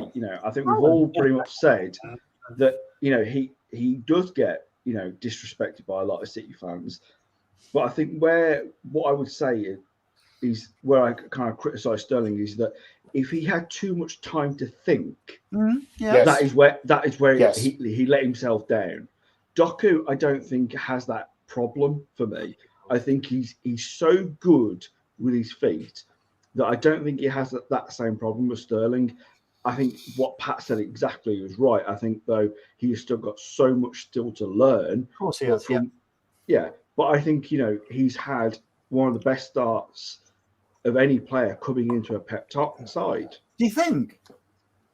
I do. I don't think he's been absolutely amazing, but I don't think he's been as bad as some players in their first season, like Mahrez, like Grealish. Some of these players who came in didn't hit the ground running, and I think Doku has. I think he's still very raw. Yeah. I still think he's got so much to learn, but I do think he's had, a pretty decent, time coming in for his first season. So you'd say so far for his first season, you'd give him pass marks. Ozzy, you'd give him pass marks so far based on. Yeah, I would. Yeah, okay. I would give him a pass. I wouldn't say I would give him 6.5, near a 7 for his coming in at City. I don't think he's been absolutely fantastic and brilliant. I wouldn't give him a 9 or a 10. What would you rate him? What would you rate him out of 10? Out of 10, a 6.5. Pat? 7 at times. Yeah, about a 6.5 because he can't really go higher than that because he hasn't had anywhere near as many minutes as the established players. Alan? But he has performed well in a majority of those matches he's been asked to play. So for me, it's like a hollow 6.5. It's like, and I say hollow 6.5 because I think again he falls into that category of first year players. Let's give him the proper assessment from second season onwards, because if we don't do that, then why aren't we doing that to every other player who needed a season? That's exactly my point, mate. I'm judging him on so far. I know he will be a very, very good player for us because it's that 12-month syndrome what Pep has. But okay, Martin, what would you give him so far? I'm staying out of this. No, you're a teacher. You're a teacher, mate. You give grades more than anybody. Come on. I'll be straight with you. I disagree with Ozzy on that. Riyad Mahrez had by far the better first season. Stats show that. All right, Alan. Yeah. Go on. The only thing about Mahrez first season was a lot of his. There was a bit of stat padding. Yeah, there was. Go on, Alan. Well, hang on. Whoa. What do you mean stat padding? Tell me what you mean by that. A lot of the goals and assists did come from sort of. Didn't a few of them come from sort of like bottom half teams? Yeah, so did Doku's. Yeah, where we're going with that one. The 5 of Doku's assists, 4 of them came in one game against Bournemouth. They did, didn't they? Yeah. So is this what we're doing? This is what I mean. Let's be careful on the stats stuff. Let's take the stats out of this, because Doku, what we're forgetting is Doku is 21. He played less than 1,000 minutes for Rennes. The guy is a young lad. He is brilliant with the ball dribbling. He just needs to calm it down, learn it, which I think he's doing a lot of now. If you notice him, he's not hitting the byline as much anymore. You can see what Pep's doing with him. There's a lot of the times now he's stopping, looking, playing the ball back. He's not being as explosive anymore. People don't like that when Grealish does that, though, mate. This is my whole point, Andy. Pep was never going to make Doku Leroy Sané. I don't know where fans have got this idea from.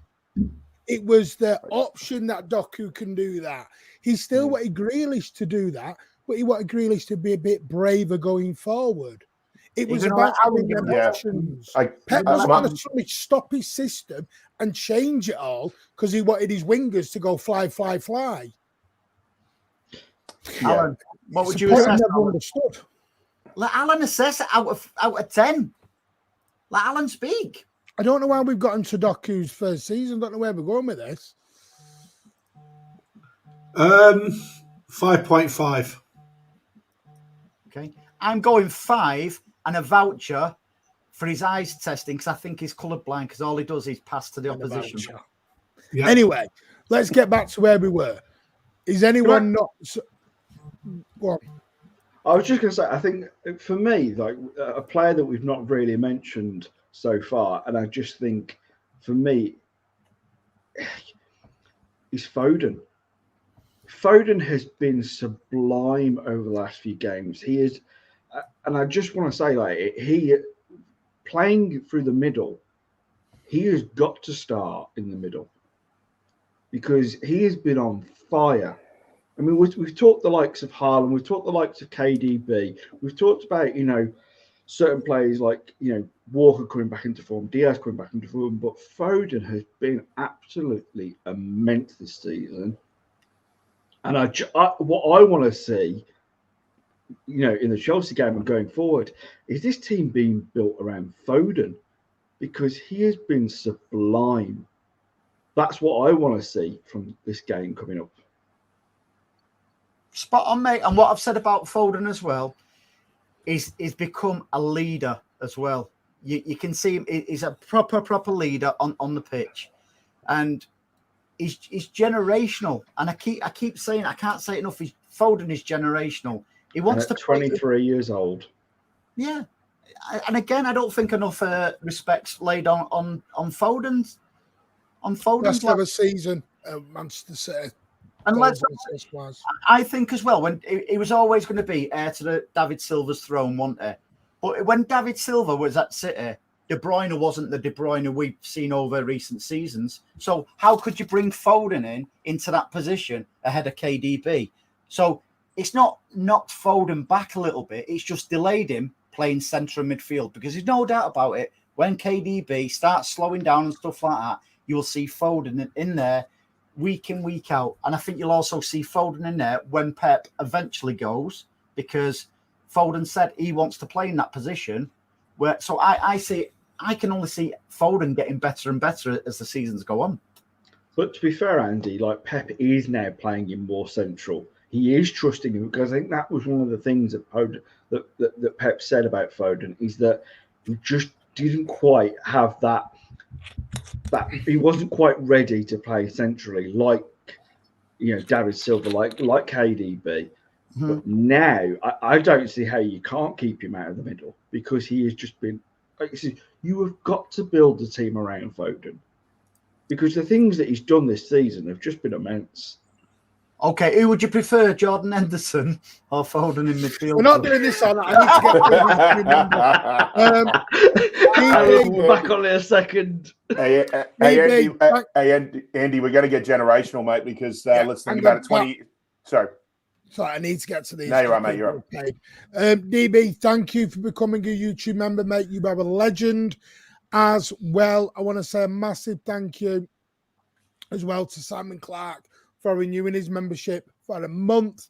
You are all entered into the end of the month prize. And I promise you, I'm going to have a chat with the lads because we are possibly going to change things up on the membership to where we may do every 2 weeks a Q&A video where you send your questions in every couple of weeks and I will do a 10-15 minute video out and about, bit more raw, a bit more, maybe I'll go outside the Etihad because everyone thinks I live there anyway. What kind of video? Not one of these what you distribute on WhatsApp. Where people send questions in and I'll answer obviously within reason. Right. I don't mean personal questions. Not personal ones, city related stuff, not personal stuff. Because the only reason we weren't going to do it, but there's over 200, there's 208 members now, which is just way above any of us thought we were ever going to. It wasn't done for that. It was done as a possible thank you and to start off, but it's gone and surpassed all our beliefs. And I can't. And also, while we're on it, go over Manway is your code. Type in the code Manway, scan that QR code for savageonlinestore.co.uk for all your football. And doesn't have to be football, it can be whatever you want. Anything you want. For cups, coasters, key rings, t-shirts, whatever you want. Anything. Yeah, Martin's face plastered all over it. Yeah. Martin, Andy, Doku, haters. See, this is what I don't get this season is you say anything negative about Doku, you're a hater. You say anything negative about Grealish, I don't understand. Why can't it just be different keys, different locks, like Andy has said? I don't get it. It baffles me. Martin, that was a joke, mate. No, I know it was from Elliot. I know Elliot was joking, but it is there. I don't get it. This thing this season of my dick's bigger than your dick. I don't understand it. Look, everyone knows that. Everyone this season. Everyone knows. I thought we weren't getting personal. Martin, everybody doing personal questions. Everybody knows the only hate you've had for any players this season is Calvin Phillips. So we know you're not like that with Doku. And Pepsi Dave again, don't forget that all wingers can be frustrating. This is the thing. This is why I don't think even Doku, I don't think even buying natural wingers will become a natural winger.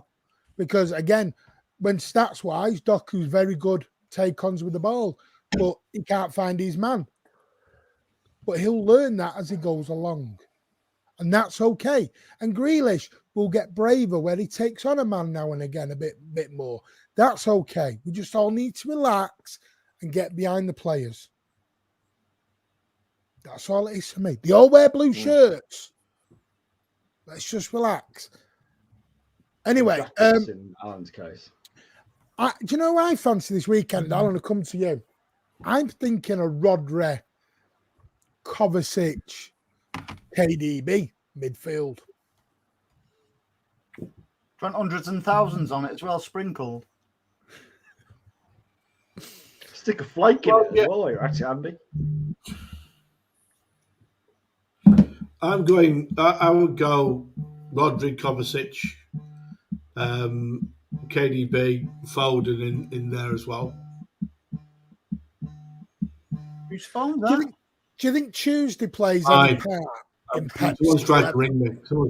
Do we think Brentford on Tuesday plays any part in the thinking of Saturday? No. Why don't we? I'm a believer. And it's start of a song, that, isn't it? Just go out. Listen, we're in a great opportunity to go top of the league, right? If we win the next 2 games, let's go out strong. And if players start fading, that's when we make the changes.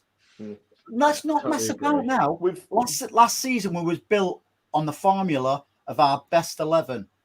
Let's just replicate that. Let's stop resting. Just play the bloody strongest 11. Yeah, look, No, we're never doing that debate.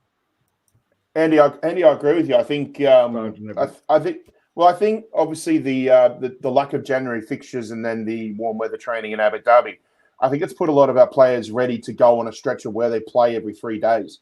And as we've said before in previous years on this show, everywhere else, there's no better manager in world football for playing football every 3 days than Pep Guardiola.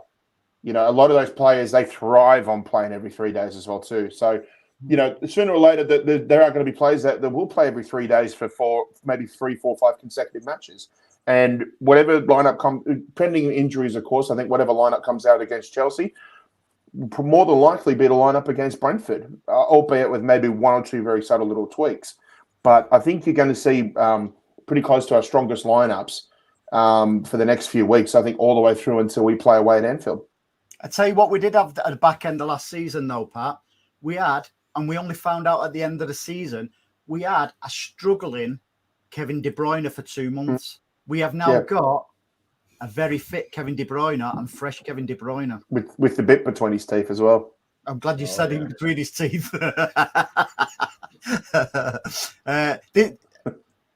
on. No. You're right. As you were. Oh, Yeah. man. And I just hope that Nunes is driving the trams from Piccadilly to the Etihad, because that's what he's fit to do at the weekend.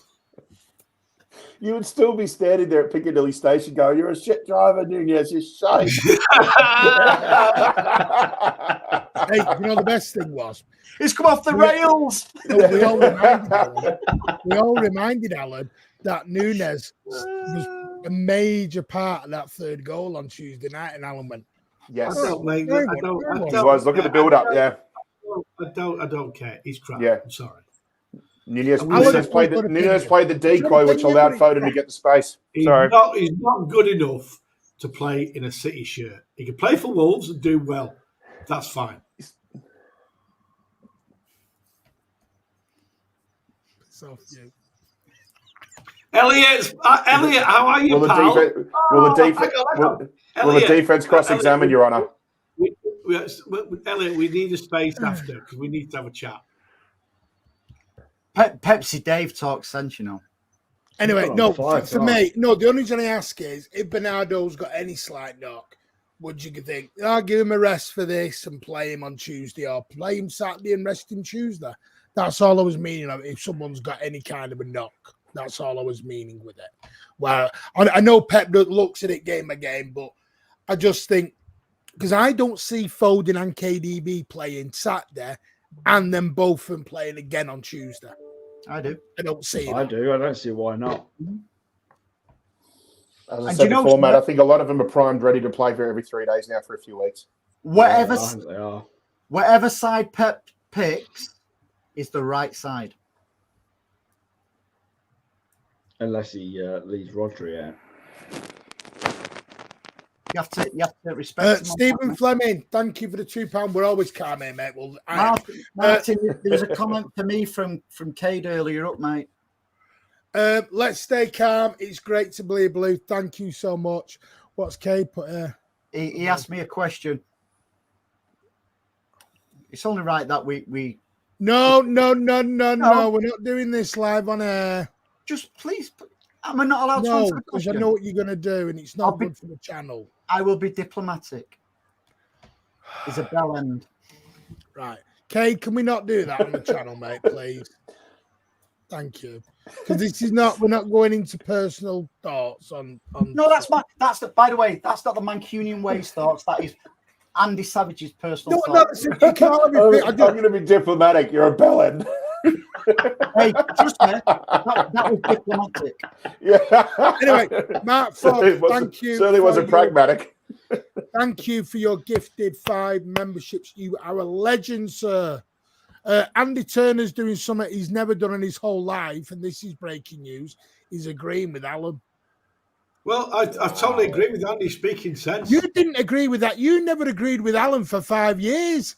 Now suddenly you want to agree with him. He threatened to Alan, kick you me missed off the trick, mate. Andy's not on the jury. Hang on. He threatened to kick me off the channel a million times. It was Martin that got me back on again, which is true, which is absolutely Take him true. down. Take him down. Yeah. Which is true. Alan, you missed the trick there, mate. You should have had Andy on your jury. I'm telling you, we should never do. In We this never need to do it. in this We never need circumstance, to do. Andy is talking sense, a total sense. Alan, I'd let you nobody off, ever Alan. needs to do. No one ever Have needs we to entered do the it. twilight zone? Jesus Christ. Someone agreeing with Alan. What the hell? Yes, get in. Isn't it? I think it's like the first of the 7 circles of the apocalypse or something. I think so. Yeah. W's in the chat for Mark. Yeah. Alan, can we keep the behind the scenes stuff privately, please? Thank you. What's going on Just wanted tonight? to bet Martin. Do you know what? He'll be ringing me up and bollocking me about this. No, what? He's off again. It's Jesus. years and years and years and years ago. It's a long, long time ago. It's a bit of banter. Don't worry about it. Anyway, Appreciate your support, Martin. Take him down. Pep did get the lineup wrong in the last match. That was too much rotation in one game. He should have asked Bluetone. He'd have told him what the right one is then. What? You mean what? For the Copenhagen game? Are you having a laugh? Best we've played all season, nearly. Oh, is that because I get it, Sylvia? You like one player. We get it. This is what I mean this season. We need to count. Everyone gets upset when their best players don't play. You should support all players in a blue shirt. But Nunez is not good. But Nunez is not good enough. He's not. The agenda. Because he obviously doesn't get the support. Yeah, I'll support him to wear one of them lycra jackets on the tram when he's driving it, and that's it. But you'll still stand at bloody Piccadilly Station going, you're a shut tram driver. Should go work for Avanti. They're always on strike.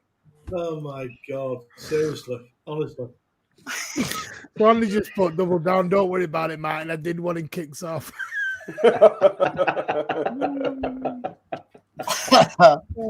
Take care, Elliot. Anyway, right. Ozzy, are we having a win on Saturday? Yeah, most definitely. Because Chelsea most definitely against that B-Tech crap, bottom of the league, shitty little Chelsea. Yeah, the 10th, and the 10th for a reason. Bloody hell. So when City are 10th, you know what you're getting out of Ozzy.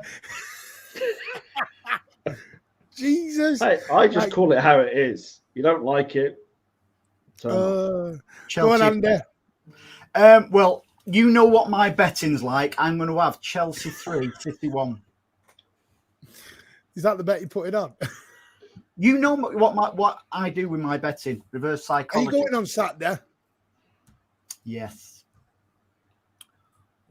Just so I know, because I've not looked at the time it starts. What time are we starting, Patrick, on Saturday against Chelsea? 3 o'clock kickoff. No, it's 5:30. It's 5:30 UK, so 4:30 Sunday. 4:30 Sunday morning for you. What? I was trying to make him miss the game. That wouldn't happen. Oh, yeah, sub 2. Alan, he paid by the Red Army for this Nunez propaganda. Mate, he should not even be at the club. It was a panic buying. You know it was. He wasn't big enough. I wanted Kimmich and Mbappe, and we didn't get them. No. Where's my Dode? I wanted to keep Cole Palmer, mate. So there you go. That's your football knowledge gone. Anyway, well, I support the opinions of the other panel, other than Alan's, of course. I say, Jesus, he wanted to keep. Nunez is great. I think Nunez. You still like him, nothing personal. Alan's a good fella, but I do agree with him sometimes. Alan, are we winning? Yes, no? Yes, 2-0, I think. Nunez first goal. Bloody hell, clean sheet. Can you imagine? Andy, can you imagine if Nunez scores at weekend, the abuse I'm going to get from a certain person in the family stand? Even if it doesn't, you'll get abuse.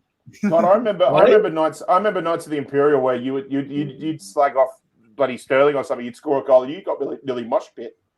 He nearly got mosh pitted. Were you there that night? I think about 10 of us just jumped on you like a bloody mosh pit. Bournemouth away. Bournemouth away it was. It was Bournemouth away. He scored. He scored, and everybody just jumped on you like that. I remember you were at the bottom of this bloody mosh pit, and you still heard the words. I don't care. I don't care. He's still shit. Just let you know, it's 5:30. The kickoff on Saturday is 5:30. Is Australia ahead of us? Are you ahead of us in Oz? Yeah, 11 hours. Well, why don't you tell us the result before we see it? You'll know it. Game will be done. Don't do that because you blame your ancestors. You're the ones who colonised us. Hey, and you remember when we did the watch along for buying that, and Alan was about 5 minutes behind everyone else, and we're like, "You're meant to be ahead, and you were still 5 minutes behind everyone else." Oh, don't get started. Don't get started on the quality of streaming for football. Yes, Julia. Mbappe. He calls you, Alan, doesn't he? He calls you because of the remote control. I bet you watch it right till the end, Alan, don't you? I watch it right to the end. I don't leave before the end, unlike some people. You don't go full stop because you're a... Oh, here we go. Throws the fire out. Juliet, yes, it is. Oh, don't worry. Alan sees a ticket. Hang on, stop. And I don't know why you're laughing because he says the family stand is the reason the atmosphere is crap. Is he finished? Have you finished? The phone will ring. No, in you're about finished. an hour. The phone will ring in about an hour's time, and I'll get never asked to give be- up on Kimmich. I'll just remove him. Because I'm not going to ignore your lovely comments. Never give up on Kimmich. I'm with you. Andy's gone for a 2-2. Stephen Fleming, thank you. Nunes just needs time like Grealish. Spot on with you. Got 5 assists already. Can't be that bad. 5 p.m. kickoff for match day fans. It's 5:30. 5:30 in the morning. 4:30 in the What a evening. Sorry. nightmare. 4:30. Oh God. Sub 2, you know you'll be up, mate. Don't you worry. Don't worry, Alan. They'll give you the grief regardless. But obviously, spot on with the Nunes. You and Alan just got Nunes agendas. What's your thoughts on Mbappe coming to City, man? He's not. He's not. Because we don't buy Instagram FC. Oh, Anyway. Do you know some others don't? We are He's not going to buying Arsenal. frigging Mbappe. He's going to Arsenal. Yes, You Mbappe. heard? No, he isn't. Mbappe has told PSG's leaving. He'll end up at Real Madrid. Tell you. What was you going to But say? anyway, Real? real. I thought he's going to end up at City Real. will never buy Mbappe because we don't do Instagram FC. We're sensible with our signings. Arsenal are not going to buy him. Liverpool are not going to buy him because they can't afford £1 million a week. Sorry. We just Anyway, cheat. We just cheat. So don't worry. We just cheat. Well, if you listen Or to buy Tony Nunes. today, Yeah. we might not be cheating for long. So it looks like the Who? Premier League Commission have asked the Premier League some serious questions, reportedly. Just repeat all of that again. Who said what? Go back and watch the show afterwards, Alan. Yep. All right. Told You just me. repeat- Time stamp at 1 hour 58 minutes. Shut up. So there's no point. Tolme, yeah, who's on Twitter, told you Say it about. slow, Martin. Say it slow. So the White Horse Pub then again. Yes. Okay. Trouble is, Alan, he gets more right than you've ever had wrong. All right, in your life combined. But apparently, according to him, he's come out and said that the Premier League committee have asked Premier League serious questions because they're basically saying, you've got all these charges, you better have all this evidence to go alongside it. And they're questioning that they do have this evidence. Big shout out to the Blakely City Supporters branch, definitely David Pike, and the Fells of one that I'm sensible signings, Calvin and Rodwell. Yeah, we can get 1 or 2 wrong. Jesus. Trying about we don't buy world superstars. Anyway, thank you all for joining us. Andy, where can they all find you, mate? At home? Oh, right. Where he is now, isn't it? So this is my home. Not your local salon. MCFC 9320 podcast. Don't subscribe to us. If you're already a subscriber, unsubscribe. We are absolute rubbish. Andy, by the way, you're getting an order for some mugs for the supporters club here. Okay, No next problem. week it'll come in. Cool. Anybody who wants to go up, we've got Jay, the one who absolutely eloquently battered TalkSport the other day. Jay will be on our show on Sunday. So I did hear that. I saw that last night. Actually, it was very good, but they didn't want to listen, did they? Let's be honest. But I thought he was bang on. So yeah, and the week after we've got, if anybody's into women's football, we should have Izzy Christensen on the channel as well. Who? Nice.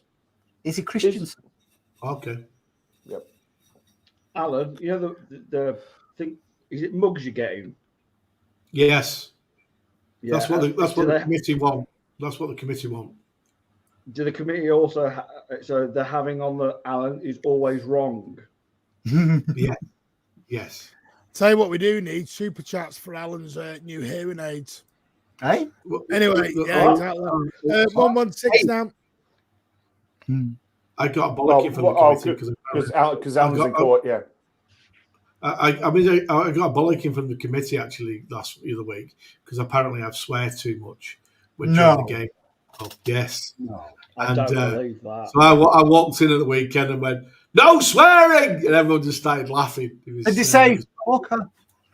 Yeah, exactly. Yeah, I exactly. apologise. We are trying to do an outro. It's turned into another 15-minute debate, but we are trying to do an outro. Sorry, Martin. Go on. Pat, how are you, mate? Do you want to? What are you going to be over the next few days, Jesus? I'm up in Alan, don't Edinburgh. interrupt him. I'm up here in Edinburgh until Sunday. Just catching up with some mates. Got a mate stag do actually, so looking forward to that. And then Sunday afternoon, I should be down in Manchester for a couple of days. More than likely, I'll be at the Brentford match. So I think if we do Martin, we'll probably do a show before Brentford at home. Yeah. Yeah. We're doing post Yeah. Yeah, post match. Yeah, so I'll probably just anybody's around on Tuesday night. I'll probably try and organise a bit of a catch up. Saturday thingy time. I'm hoping to mouse speak with you afterwards, but I will meet up because I want to do some filming.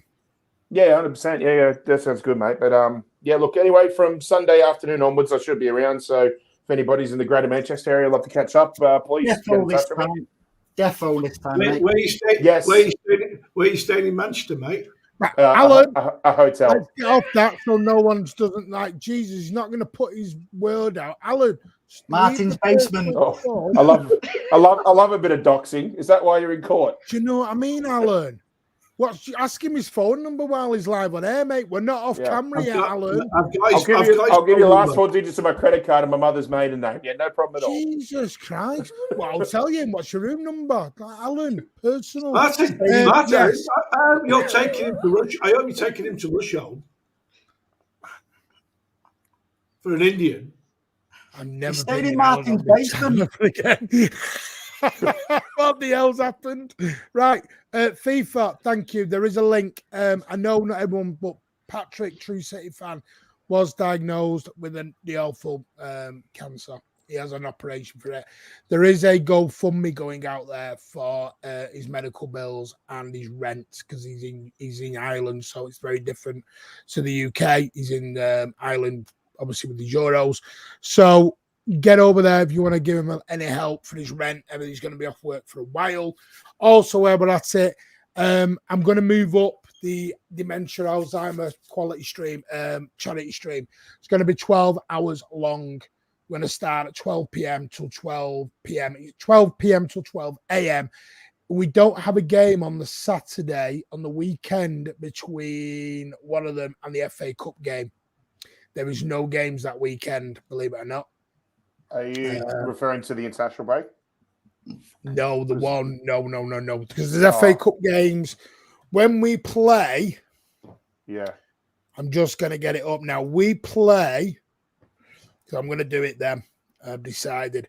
When we play Bournemouth, we're Bournemouth away. So we've got Tuesday, Bournemouth. I'm going to see if I can fit it in around there, like a Friday or something. And we'll do a 12-hour full Alzheimer's stream. I am going to contact Dementia UK as well to get some things. Andy's kindly going to put some things up for to be auctioned, raffled off, whatever we're going to do. It'll all go to charity. I've asked a load of people. I'm going to ask the lads at City Extra, LB, Big Steve, everyone who can get on to come on at some place, some part within that 12 hours to come and do short little snippets, whatever. We're going to watch some old City games, talk City, get a panel show, everything on. But I will be with you for 12 Can I do a small segment as well? God help us. Depends if the judge doesn't send you down. Welcome to the Doom and Gloom show. Yeah. Welcome to the Doom and Gloom show. Yeah. See, Martin will ring me up and go, over my dead body. Yeah. What you after? I'll do a segment on your little 12-hour shift. Can you do a segment? Yeah. I can do a segment. Don't worry, this is where it does become a dictatorship, Pat. We can officially sack you live on air. Will be great, DC. You send yourself your own super chats. Yes, get Alan doing something. I'll donate. Oh, that was... You can donate for us to kick him off. you know what we should do? Yeah, We should get a Ozzy will be sat there watch on his phone at work and going, no, please, no. Anyway, no. Big thank you to everyone. Get over there. Don't forget, Manway, all capital letters for 10% off. savageonlinestores.co.uk and all your sport needs. And I'll send you a free coaster if you use that code. There you go. What's coming up on the channel? We'll be back Saturday night with the post-match from Manchester City and Chelsea. Tomorrow, I will be on Judge Mo at 1:30 talking through a show. I don't know what we're talking about, but I will be on Judge Mo whenever it is, 1 or 1:30. It's off you. If you want to watch that. Andy has a show on Sunday at 7 p.m. as he always does. Great show, great panel. Get over there. Yeah, okay. If nobody's seen last week's, we had Big City fan and John Stapleton on, and I really enjoyed that show, to be fair. Yeah. He's a good lad, John. Alan, you can be executive vice producer. Jesus, I want to have Alan producing his underpants. Vice Me and squad. Alan Partridge. Go on with that. We need to have me and you. We need to have me and you having an argument debate on that 12-hour shift because it'll be good. It'll be good. I think we're still going to be live now. Any show you do that. But we're going to be live at this rate because you won't let me get the frigging outro out the way, Alan.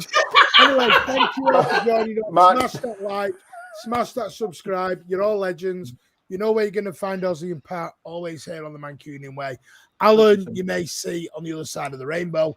And Andy, you'll see all over the place. Take care. Says you. Right. Bye now. See you later, guys. See you later.